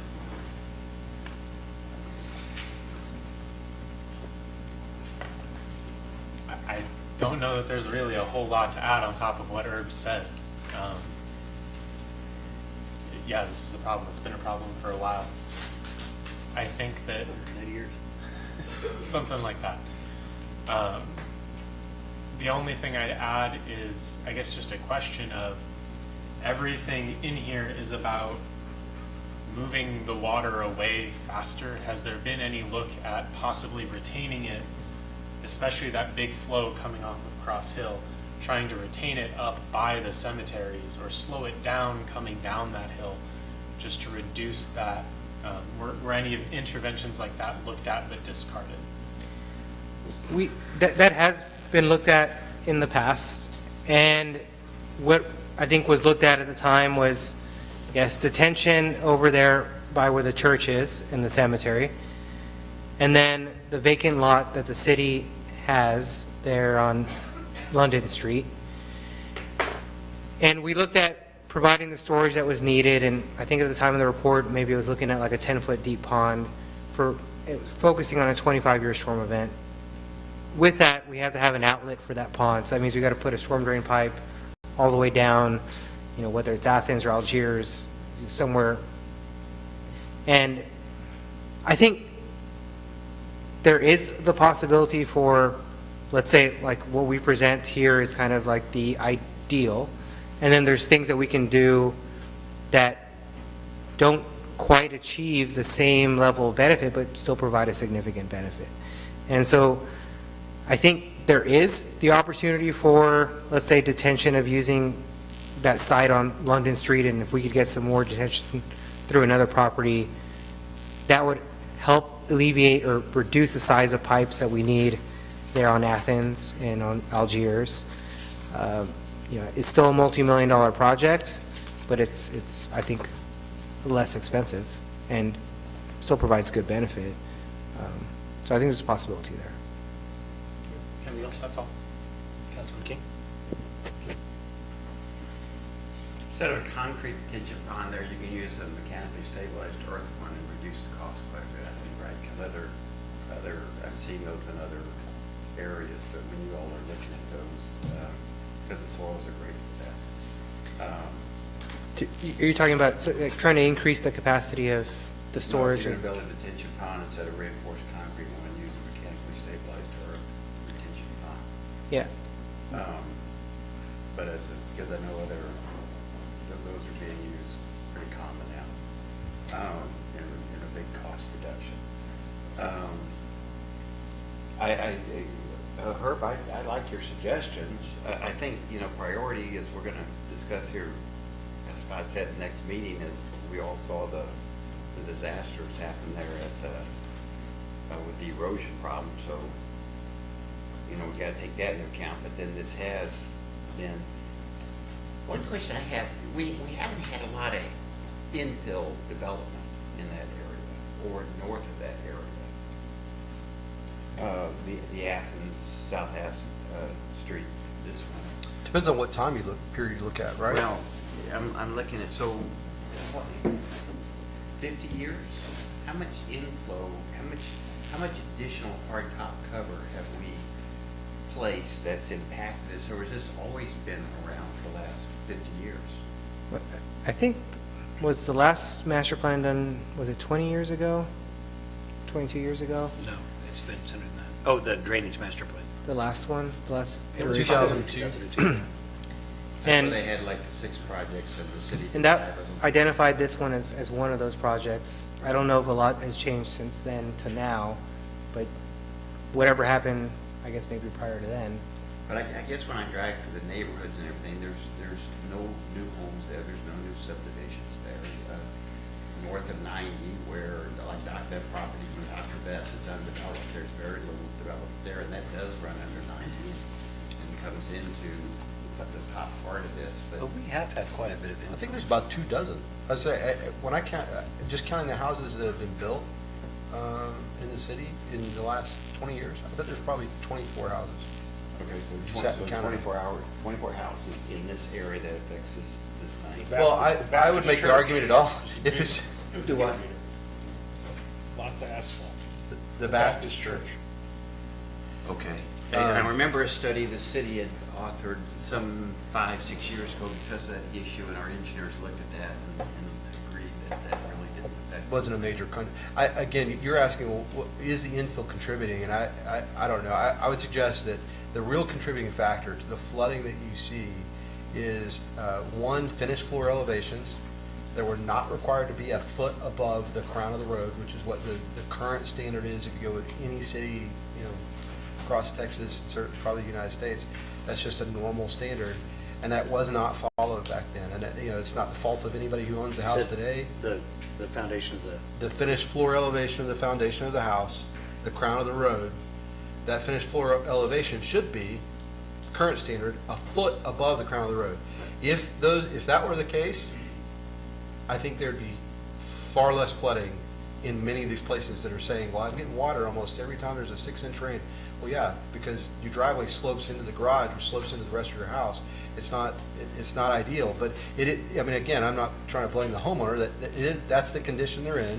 That's where it is. So I think that's one issue. And the other issue that I like to remind myself of is you literally live in a town that's 3 sides surrounded by a river with a hill on both sides, on the east and west side to a certain degree. Yeah. So I think this problem, when you think about it that way, this has been an issue since this place was settled, I would imagine. Flooding has always been a concern. It's just become more and more, again, it's that anecdotal, as things get covered up, I think it does. It's like just pouring a little bit of salt on top of the pile. It just adds up after a while. Well, the other thing is that, so I didn't realize this. I bought my house, almost 8 years ago, and I was looking at the river coming up. I wasn't looking at the water coming down. My neighbor directly next to me built his house right in the main floodway that most of that water was going. The rest of that water, the next neighbor down, that's exactly, if you look at those maps, that's exactly where that water was going. And so they built in these places Well, where there's the water like was two, going. I'm sorry, there's 2 houses, right? He built his house. Do you know what year it was built? Oh, that was probably 20, you guys would know. Next to me, that was probably 20, no, directly next to me. The Whitakers, yeah. That was probably 2015, yeah. Yes, within the last 10 years, right? And the house across the street from it is within even shorter, like within the last 5 years, because I think it was just constructed or newly constructed when I got here. Well, the one directly across from me was built about the same time. That's what I'm talking about, Yeah. the one directly across. It was about the same time. So there's some infill that's happened. I don't know that it's really contributed. I think what's really contributing is how the houses are built and where they're built. The ones that The are fact that they're experiencing being flooding. built, honestly, that's part of the problem. Well, and going back to this, our son lived in Houston when they had the big floods 4 or 5 years ago. The water in his house, his old neighborhood, no water entered the neighborhood. It all came within 2 inches of the finished floor. But you couldn't drive out, you couldn't walk out. The streets were underwater a couple feet. All the utilities worked. So whoever designed that neighborhood, they were doing it right. But again, so the literally no loss of water, sewer, electrical, gas, it all operated. Where was this? In Houston, South Houston. Yeah. And the water didn't recede for 2 days. So they were little islands in this neighborhood. So I agree with you with the fact that if these houses all been built higher, which again, it's no fault of the people because this is just the way they did it back then. So I kind of see 2 big issues here. One is that this is a problem that's always been here and we do need to solve it. But it's not something, but as soon as something gets built north of 90, like where Dr. Best's property, which I don't think was in your map, where you showed contributing areas into that. One of them had it there, yeah. If you go back to the one that showed the, Near Garza Creek. Go back, you just passed it, right there. So this would be far west. You know what I'm talking about, Scott? Yeah. Because that comes under 90 and that also go right there, right just north of those big places that don't have where the houses meet up in the big fields. Hit the circle twice. And then hold it down. Yeah, almost go a little bit left where those There's big a culvert there on big Highway tan 90, boxes yeah. are. That's empty acreage, and that's all owned by Dr. Best. That's what he's talking about. And he, I think, wants to develop one of these days, but there's a culvert that comes under 90, which is going to impact all of this. So I assume you all are looking at that. But so this is one issue, but then when we look at Flat Creek, that is where, as you show here, this is where we can control it from future being smart about future growth up there where it's not gonna impact the people south. I look at that mobile home park you're talking about on 90, and even that big stuff that Terry did, it's gonna go, it looks like everything in that thing's gonna go over the top of 90 and actually flood out 90, but we'll see what happens when big rains come. Yeah, and of course, in the mobile home park is just south of 90, right in that same area, so, And big just down from that's issues. the airport. Do what? Just down from that is the Yeah. airport. But Herb, I like your list of stuff that you're saying, because we can't afford the 25 million, maybe we need to look at something else, and hopefully it'll, because it's been, this issue's been around forever, so as long as we can do something. But again, we also have to look at all these other projects. Next time. Councilman Carey? I remember, gosh, it had to be 15 years ago, they put in a significant drain down Naples Street. And the drains, there are inlets between the Moy and the McDonald's, and there are other inlets on the side streets between there and the river to the south. And oftentimes, during and after storms, I see that those grates are largely blocked. There's debris, there's trash, there's all kinds of stuff that builds up on those drains. And I'm confident that that existing pipe, which I think was probably 60 inches when they put it in, I don't know if you guys have studied that, but it's a large pipe. We've looked at it. I don't remember the size, but It's a large pipe, and I think that if we were to improve the number of inlets that access that drain and could put them in places or take measures that would prevent blockage of those inlets, we could reduce drainage considerably in that area. Castroville is where it is because it was an easy slope around the river, and the highway comes through Castroville because it was an easy slope around the river. And the fact is that we have flooding here because it's a very flat spot. Because this it looked like a great place to settle. So I think one of the low impact, low dollar solutions that we could explore would be to put better inlet access, better inflow into that existing drain pipe that goes down Maple Street. And as far as the bridge on Geneva goes, I concern myself also. We have no idea how deep those foundations are and how close they are to being compromised, so that will have to remain a public safety consideration. Because if we lose that access to River Bluff, then there's only one way in and one way out. And that's not a good plan. So that's all I have to say. Flying cars. Councilwoman Martinez. Sorry. Question regarding the detention ponds, I've been wondering about this and I just haven't brought it up. So for the maintenance of these detention ponds, to make sure that they keep flowing, get cleaned out with the buildup of silt and everything, whose responsibility is that going to be? Is it going to be the HOAs for these new developments? Or how have we isolated that? Is the first train of thought. Second thing, and this is me thinking outside the box, is have we reached out to Army Corps of Engineers? They're always looking for projects. Drainage is a big thing that they do as a possible avenue.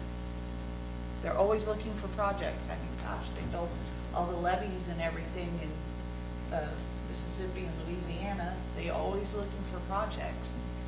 They work drainage stuff all the time. Have we looked at that avenue? The That short would answer save is us money? yes, but keep going. Yeah, but that would save us money, but yet get it done very well and everything. So it's just something to throw out there, looking outside the box. Great. That's it. Thank you. So a note, I really like something that she said. Let's make sure as we're going through the UDO process, we have something in there about maintenance of retention detention. If it's not in our codes, then over time, and this isn't going to impact us now, but 20 years from now, it could impact others. So we should make sure that that gets into the codes right now. Let's go through, if everybody will indulge for just a moment, I'd like to go back to The one that I hear the most about is the one that's over by my house. I'm not impacted by it so much. Most of that flow, I get a little bit of flow that comes down from the hill, but most of that goes down Algiers, Athens, Geneva. But if we take, can we go back to that one? That's the two-phase, very expensive one. Athens, Algiers. Yeah, I'm wondering if it's better to pull up Google Maps or something.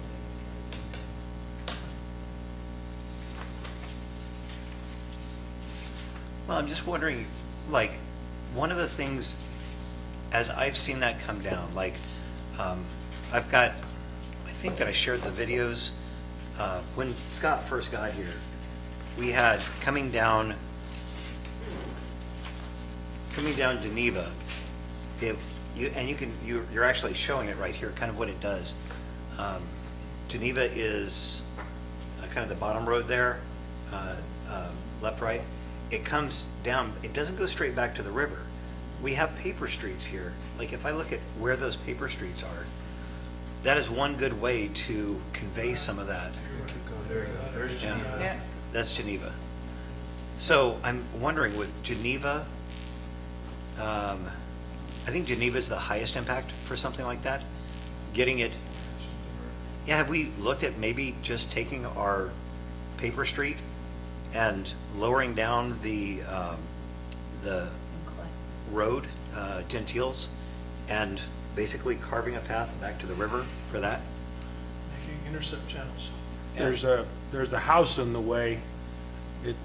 You could put a bar ditch in on the property line on the east side of Geneva Street on the paper street, and it would be far enough away from the person's house that it wouldn't impact their house. But you could create a big ditch down to the river. Yeah, I'm just saying. That would help a lot. On the actual paper street, because that is. It's still just all city dirt property. right now. Nothing They've there. got a couple of fences, but they can move those. Yeah, I went over and talked to them about that, Yeah. and they were not opposed to having a bar ditch put in there. They thought it would be helpful because the water coming down Geneva Street's astronomical. It's But- coming off the hill. The bigger impact is the stuff that's coming off of Athens, and there is a house down at the bottom of that.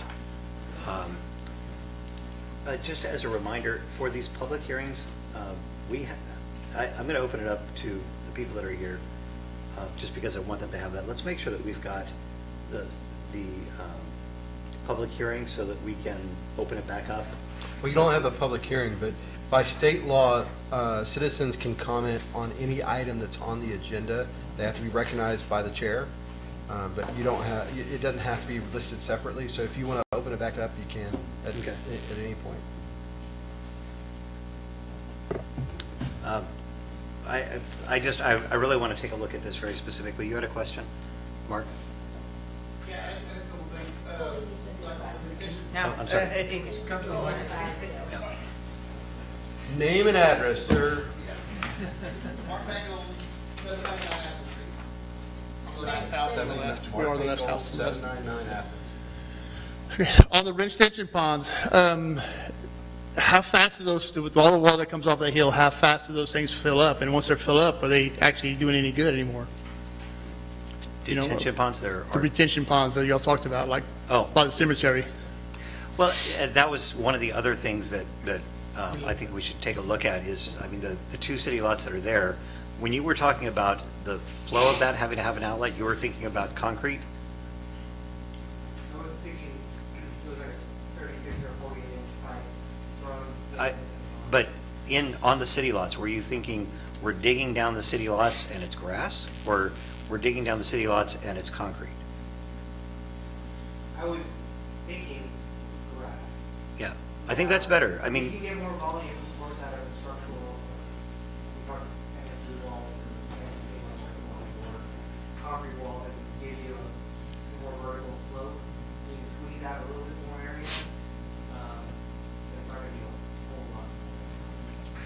So I think like that lot, roughly for every foot of depth, we probably need about an acre of storage, so, I was thinking like 5 feet tall, 5 acre feet, maybe decent, 5 to 10 So I'm really, just wondering. so, well, speaking, so Mark asked a question, which is speed, how quickly, what happens, right? So Right.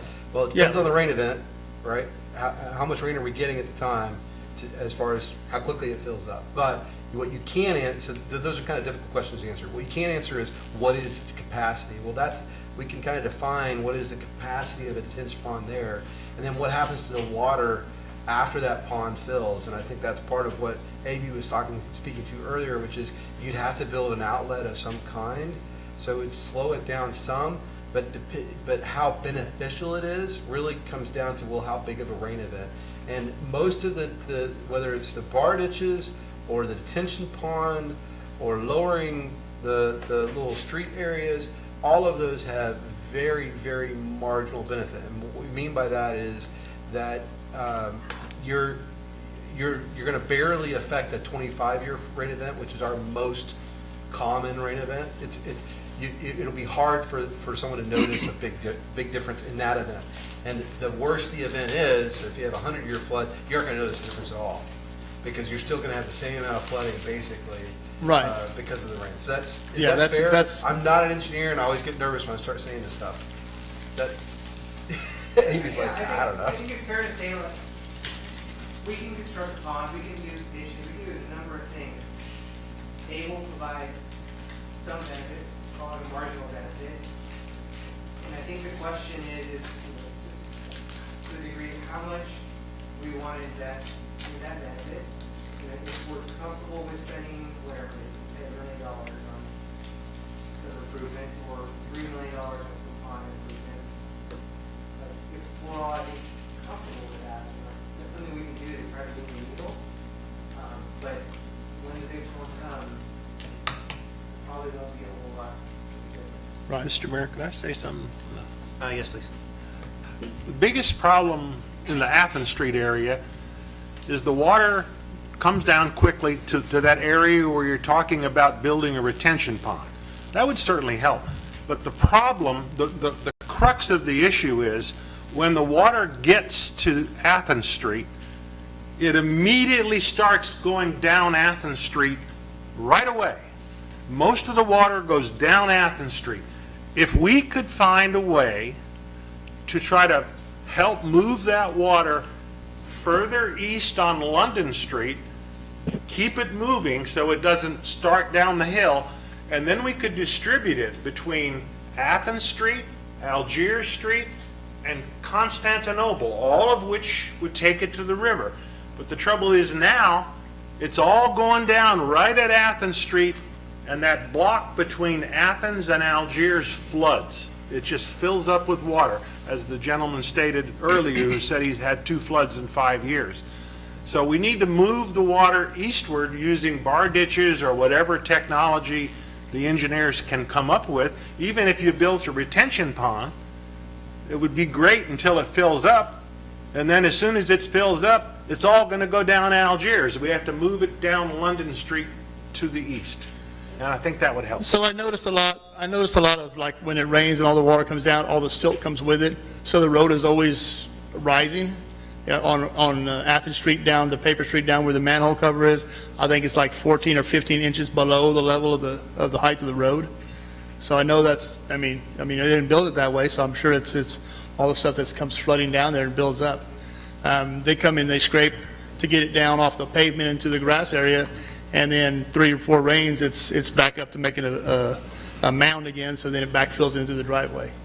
So that's when you work with dirt, from what I've seen about the house, the dirt and stuff, it just adds more dirt to the dirt you've taken out. Plus, the city built a concrete barrier right there on Athens Street that directs it down. Yeah. So, and the other thing was that, have we ever thought about making the size of that road to keep the water on Athens Street instead of letting it portray out? I know that'd be, you have a long way to go from maybe Mr. Perales' house down, but, catch it at the turn, keep it on the street. I mean, instead of building the road, you could take the road down, I guess, but instead of building the road, everything down, you could actually build the sides up to keep it on to where it wouldn't filter into the side streets and stuff like that. So put curbs on the side. Yes. So they did put like a 3-inch curb at our house the one time when it did flood into our house. And, it goes over the top of that, but I put grass and dirt on top of that, so it actually turns into about a 7-inch curb, which keeps the water off. But we all know that it's if a big rain comes, it's just a matter of time when the flooding's going to hit again. Well, the other thing that I'm wondering is where is the majority of the water coming from? I can't tell the volumes. How much of it think is it comes off the coming hill. west and how much of it is going east and south? You have a flood model, I don't know if you have it in here though, right? I have a map, it's on my computer. Maybe it'll quicker will work. Well, do you remember just, I mean, But you, I think a lot of it's coming from the hill. most of it? Just off of the page, bottom left. Well, you know, I'm thinking of like some creative things that we can do. If we took our city lots, I mean, we have talked about what are we going to do with that. We've used it as a lay down yard. It's kind of an eyesore anyway. What if we dug it down 5 feet, 10 feet, created something like that and just planted some nice big trees there, something with deep roots that will help absorb the water faster, and then talk to the Archdiocese about doing something they've got some cemetery lots that they're not using yet. Eventually, they're going to use them, but maybe we could talk to them about creating some additional retention, and we could work with them on doing something like that. There are some infill lots that are kind of along that area. I think it might not be a bad idea for us to start looking at the potential of maybe taking some of those on, or providing, another thing we could do is provide a benefit to people that are in that area and just say, like, basically give grants. If you will do this, and that is creating your own retention, doing these things, work with the city, we'll give you a grant to accomplish it. So if we can do that on a lot-by-lot basis, I think that if we did it like that, we could do it for a whole lot less and that would make enough of a difference in a bunch of different places instead of one big fell swoop that ends up actually causing more issues because you're just sending the water down really, really fast and we're just giving it to the cost. To answer your first question. Thank you. And having looked at this for quite some time, the contributing area to the culvert at Alsace and Highway 90 on the south side of Highway 90 is about 100 acres. Gotcha. That's a lot of drainage that's going to show up right there. Well, that's something else that we could do is talk to, like, Dr. Best. Okay. Well, it was just another, come on up. It was just another idea. We can talk to Dr. Best about creating some retention on that side as well. So catch it before it actually. The south side of Highway 90. That's another alternative issue altogether. Whole hill and all of this. Oh, gotcha. That's what you were saying is, I thought you said coming under Highway 90. No, just arriving at the south side of Highway 90 at the culvert at Alsace and 90, from behind the church and beyond. That's why when they looked at the church's contribution to the flow, it really wasn't significant because there's 100 acres draining through that. And it's, yeah, I've watched it. It comes down, like it doesn't, very little of it is actually coming off of theirs. Yeah. Larry Walter, 132 Village Path. Y'all are talking about retention ponds. I know that lot that y'all bought over there next to me. They said it wasn't for flood issues. Well, the retention pond that's proposed going in right up above it, if the city didn't own that, that retention pond wouldn't go in there. You couldn't be pushing that water through somebody's property. So that was bought for flood control.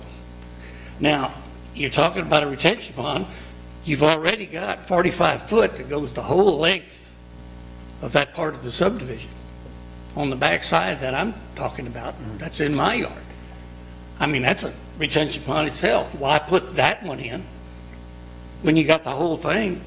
Spend the money, go in there, buy that land up, because nobody wants it. I mean, it's doing nothing in their yard. You're talking about which area? He's talking about his backyard between like behind those houses, between where the new development's going in, and there's a stretch of houses. Right. And there's basically a drainage channel that runs right on their fence line, and depending on the rain and everything else, it goes in the heights. Right. Yeah. And it goes, it's long. And the contributing area, where's most of that water coming from?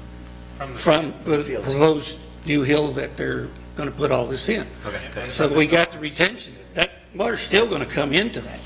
So why not use it as retention? Put concrete down on the bottom end of that property, so it doesn't come into all of our houses and force it down to go across. Of course, then you're gonna run into another problem, because you can't put that much water across the street. Right. Part of the requirement on our developers is that they're not conveying additional water, so they will have to handle some of that.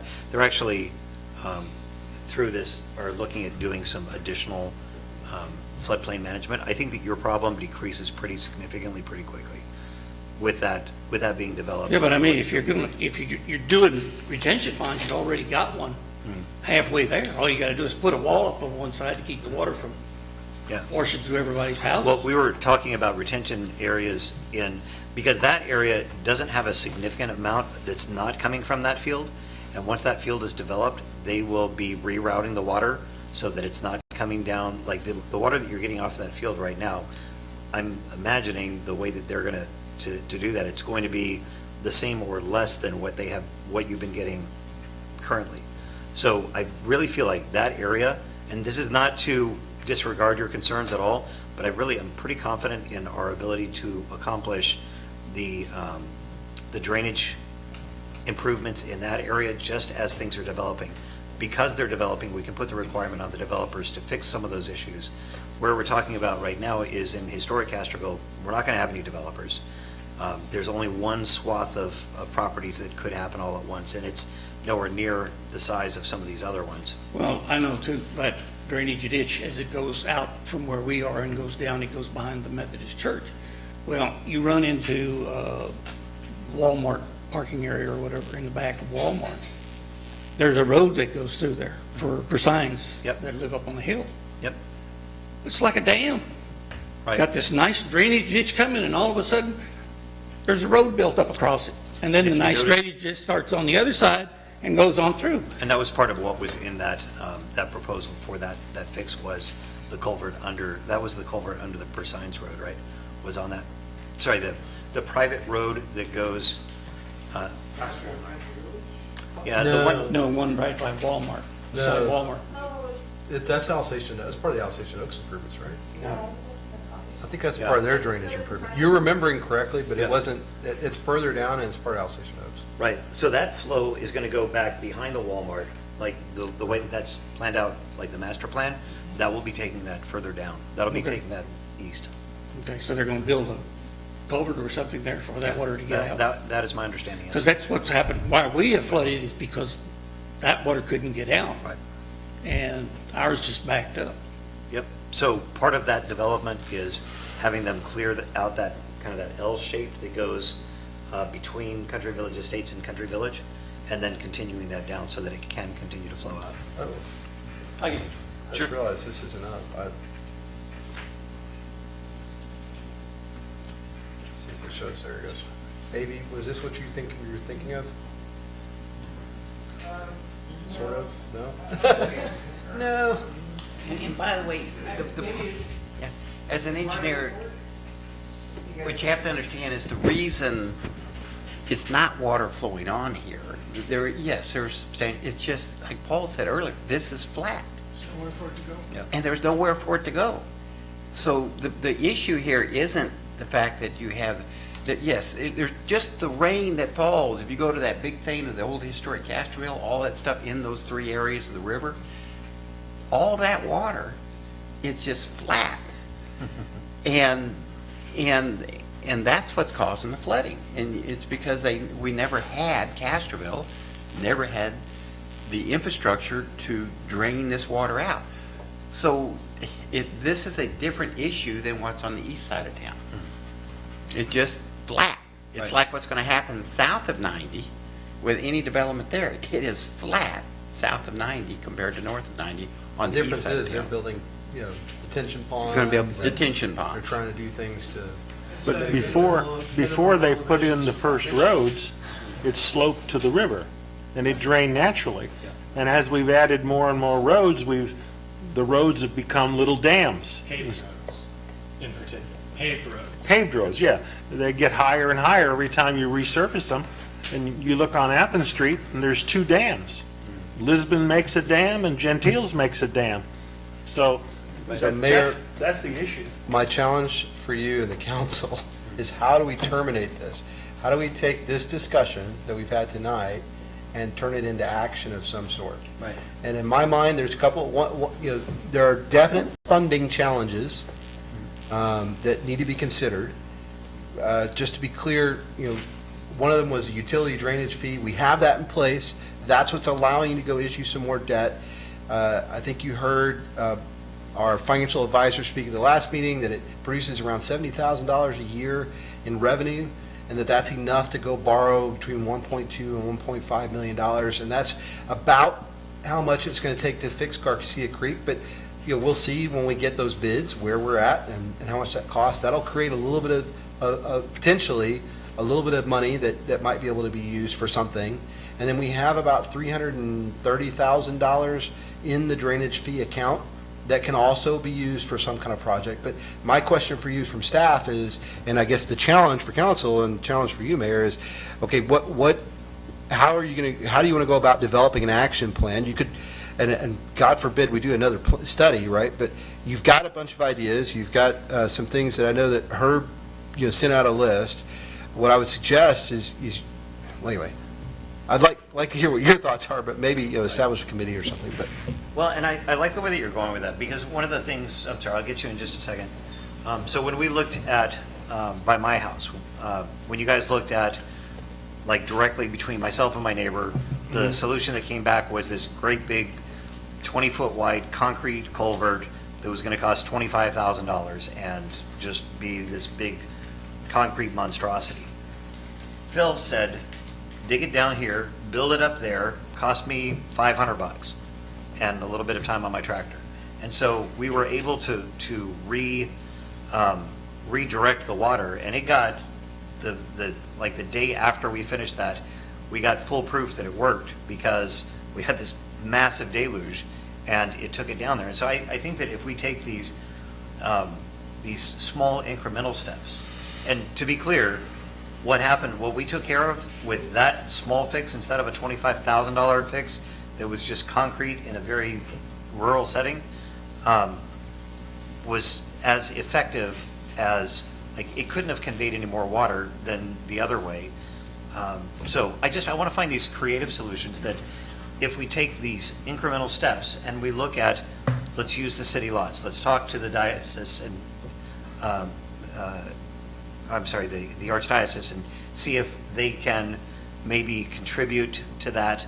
Let's talk to people that have their lots and figure out how much difference can we make? What are some of those things that we can do as we go along, including, I am not opposed to looking at, even if this is small incremental, with some of the proposals that we've got, is getting just a bunch of small steps equal a big step.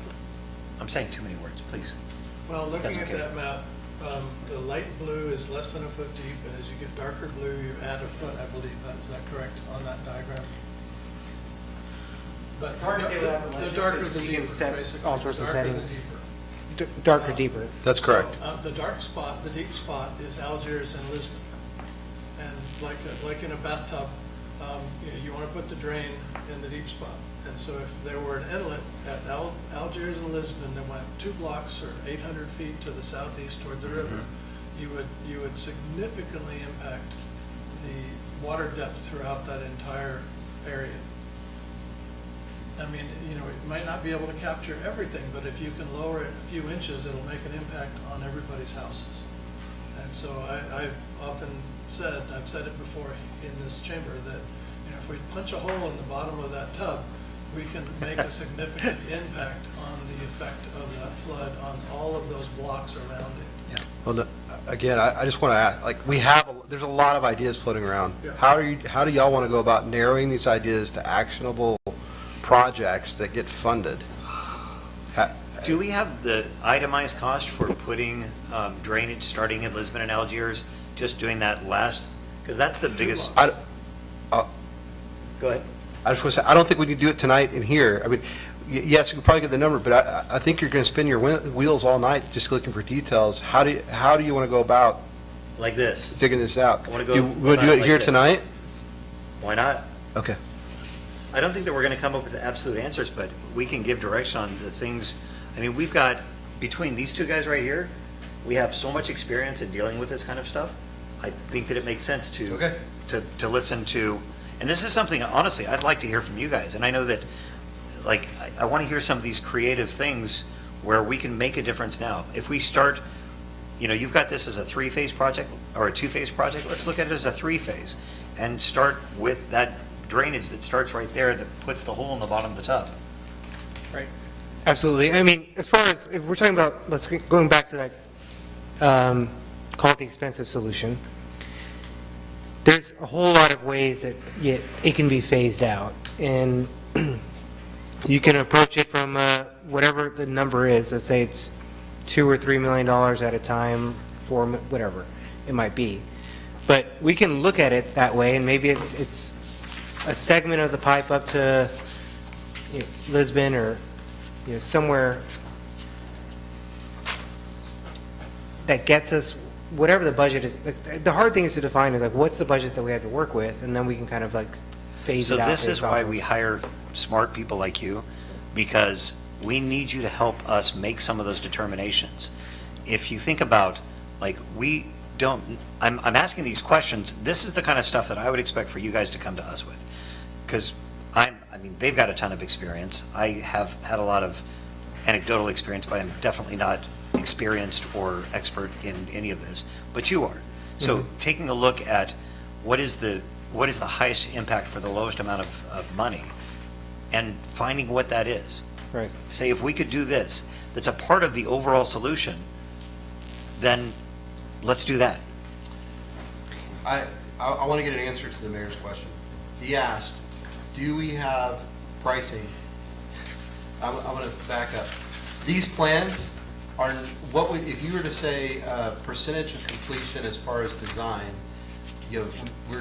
I'm used to hearing terms like, we're at 5% design, we're at 15% design, we're at 90% design, whatever. What percentage would you say these are?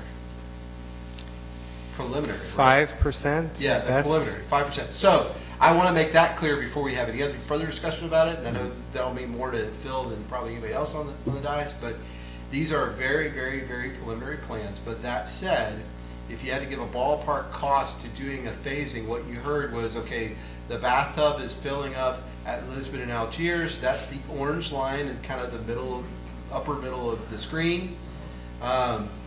If you were to just build out from there forward, or towards the river, what does that cost? Well, you've got a 96 by 64, I think was what David said the size that red pipe is. I was actually looking at the wrong page. That pipe is 9 feet by 6 or by 5 feet. Yeah, so that sounds about right. 9 feet by 5 feet is the red line, and then the orange line is slightly smaller. So you're still looking at a lot of money. I just don't know what. But when you go down there during a rain event, when we have 2 inches of rain an hour, the water's not going down Algiers Street, it's going down Athens Street. The water's not coming down Algiers because it doesn't get that far east. It's all coming down Athens. So you put that drain on Algiers, there's no water to drink. Well, I don't know if that's... What Helen has told me is that it comes, you see where her house is right there? A lot of that is coming from Algiers down to Athens. It's not coming from Athens to Algiers, it's going the other way. The way Helen explains it to me every time I go over there during a flood event is if you follow Athens down to Lisbon, right there is where the first bump in the road is, and it starts backing up. And then if you go down to the next street, Gentiles, there's a second big elevation change. It's like a dam, so the water continues to back up. Then it goes east and west. As it backs up, it starts going out. So the area behind Helen's house, which she owns the second and third lots between Lisbon and Athens, she owns the 2 middle lots. That whole block fills up with water, and it can't go anywhere because it's low in the middle. And that's why her property floods every time, and her neighbors. Where is her property looking at this map? If you go between Athens and Algiers on Lisbon Street, she lives on Lisbon Street. Yeah. Facing Lisbon, If you see where it says Algiers, Go to your right, basically, No, I see, yeah. right where that big, deep bottom of the tub is, The just to the solid left. blue in the middle of that block, yeah. Yeah, it's just to the left of that. Those 5 videos that I was sent are all on Athens Street. I don't have any videos of Algiers Street, but I've driven Algiers Street numerous times during flood events. And when you compare the amount of water on Algiers to the amount of water on Athens, there's no comparison. It's been my experience. Because it all turns at the top of the hill on London Street. It turns on the first street. I think, but maybe it's not as, the volume of water could be bigger on Athens. This doesn't show volume of water, this shows depth of water, right? It shows depth. And I was looking I would at, think that where it's showing greater depth, it's probably also greater volume. The more flow is going down that street, but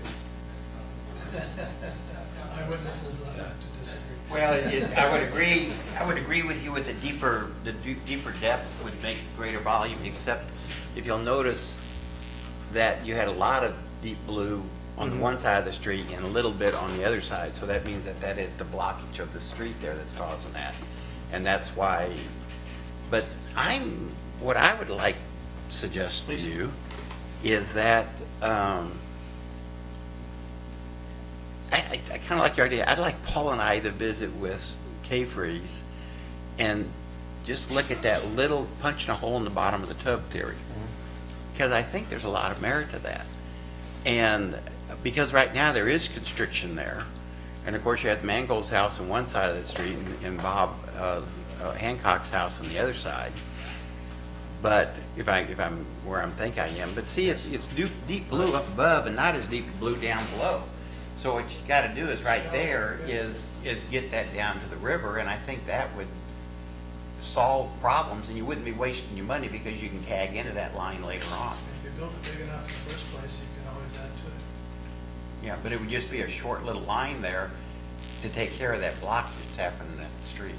Does it make sense to do detention further up on our lots and maybe talk to the Every little church? bit helps, in my Well, opinion. you know, there's four vacant lots up there. You have the 2 city lots and you have those other 2 lots. And that's a lot of detention.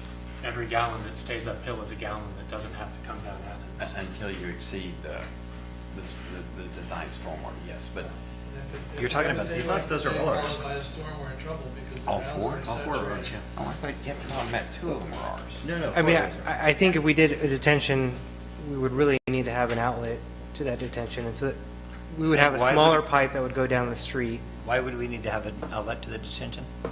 And not that the pond will just hold water and Well, I it'll- guess there's 2 ways to do this. One is you hold the water, then you have a smaller pipe that it runs downhill. But if you put a pond in the ground 10 feet, then that pipe has to be 10 feet in the ground all the way down.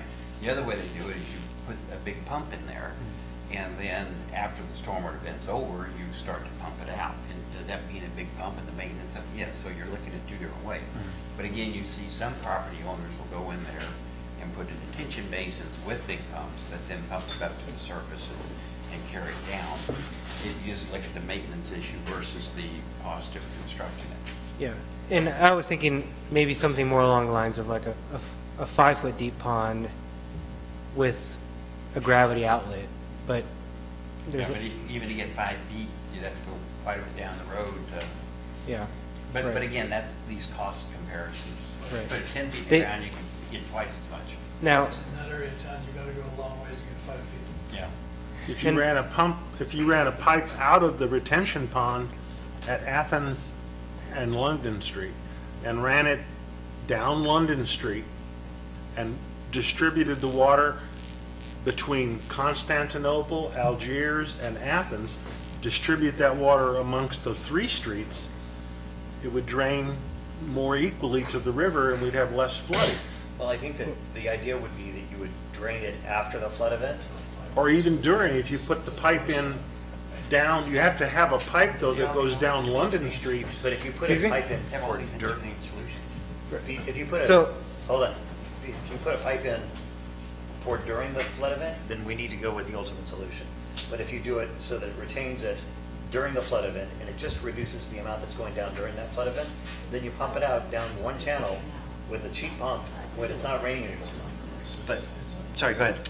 I mean, I was just going to go through maybe some of the options that we had talked about today. I mean, so what we heard was the idea of adding curb and gutter to the existing street. And I think the challenges that we're going to run into with that is that where there's houses that are sitting lower and where there's driveways, those will be openings for that flow to go in, and it becomes a concern of, are we creating some more problems?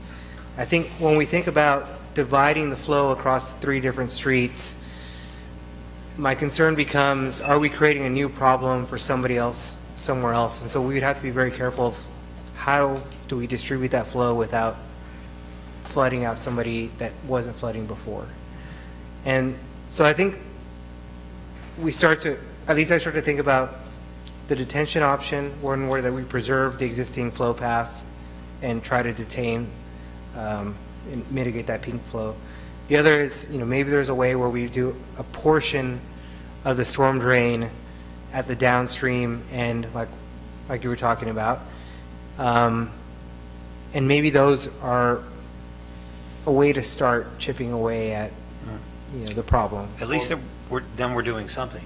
If you look at, if we can reduce the majority or a good amount of the stormwater during a significant rain event, and if we can reduce some of what's coming into that, you get rid of what's sitting there and you reduce what's going into it, I think that we could actually make a difference.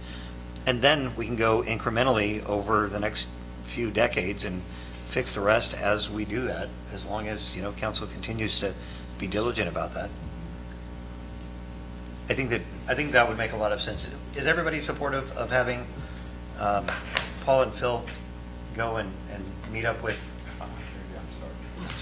maybe to get some of this figured out? I'm good with it. Yeah. Okay. Is that what you're looking for, Scott? I'll show you. But close enough. Y'all just came up with something on your own, so it's fine.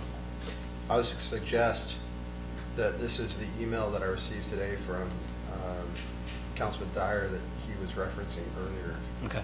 Right. And Well, they have that as well. yeah, well, I was going to suggest we can go down this list and say, okay, yay, nay, how much is this going to cost?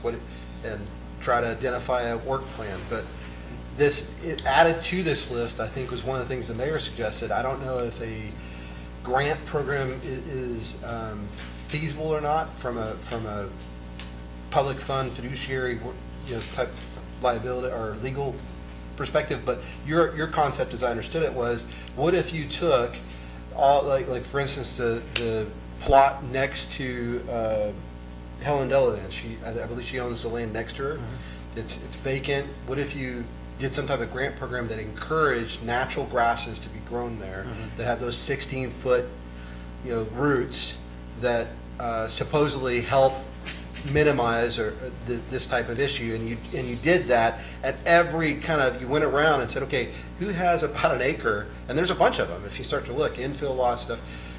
So that was one idea, and then there was this other list of ideas, and I think that's the only, other than the doing maybe some of the projects in stages, that's how it summarized what I've heard tonight. And I was going to suggest, well, one thing you could do is try to go through and assign a rough either priority or cost or whatever to this list, and then say, let's pursue those.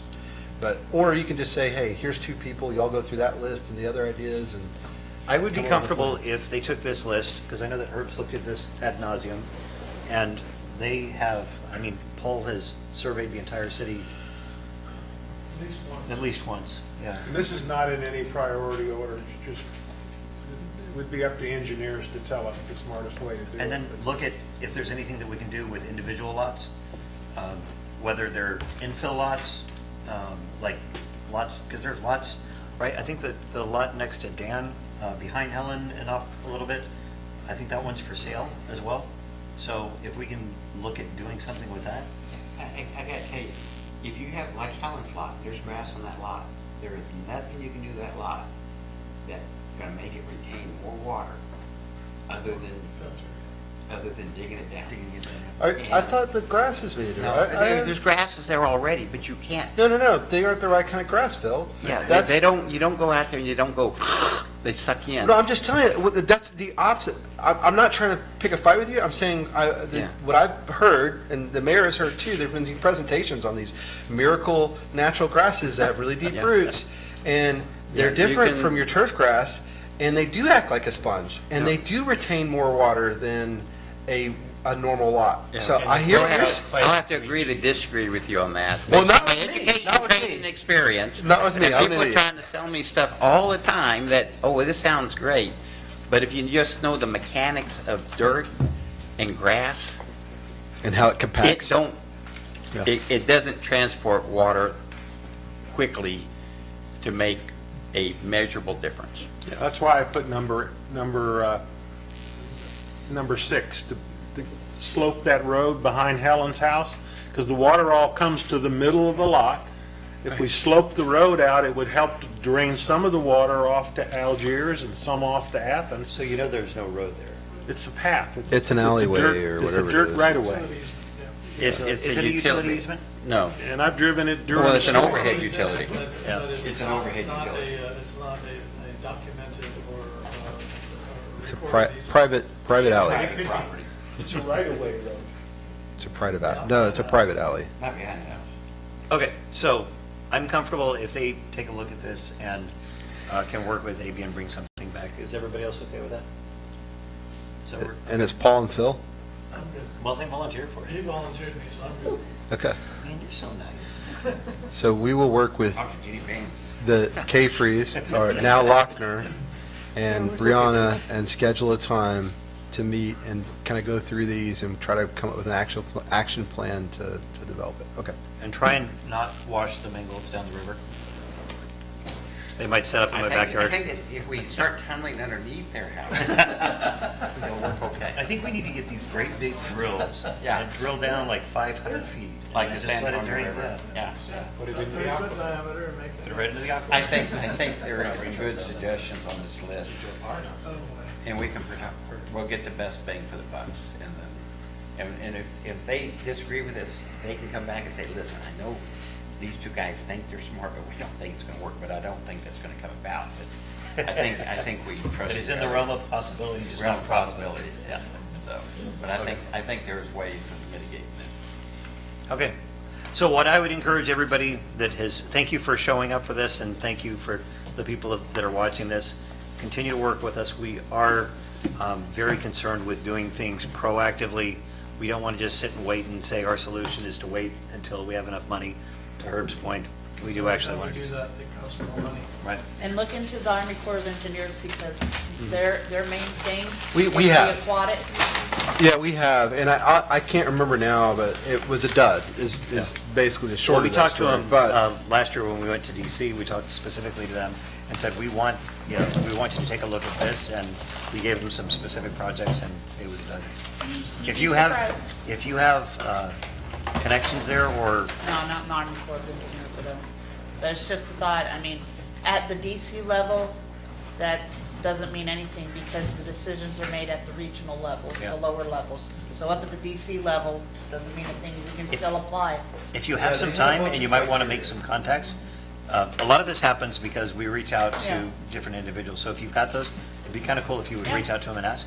Yeah. I met with the regional office. It really came down to criteria, and our projects didn't meet their criteria for projects. And there was a whole set, anyway, we chased Okay. it down, but I will revisit it. Yeah, I mean, it doesn't hurt to submit either way, because what one person you talk to may think it's a dud. Another person that reviews our project's like, hey, this is up our alley, because according to what they say on their website, aquatic ecosystems and the flow of drainage and materials all going down to river systems. Yep. Yeah, so it doesn't hurt to submit. All they can do is say no. Yep. All right. Thank you. Great. Anything else? Maybe thank you All right, for thank coming you. down again. Appreciate it. Looking forward to working with you all. All right. With this, we are through the agenda and adjourned at 8:04.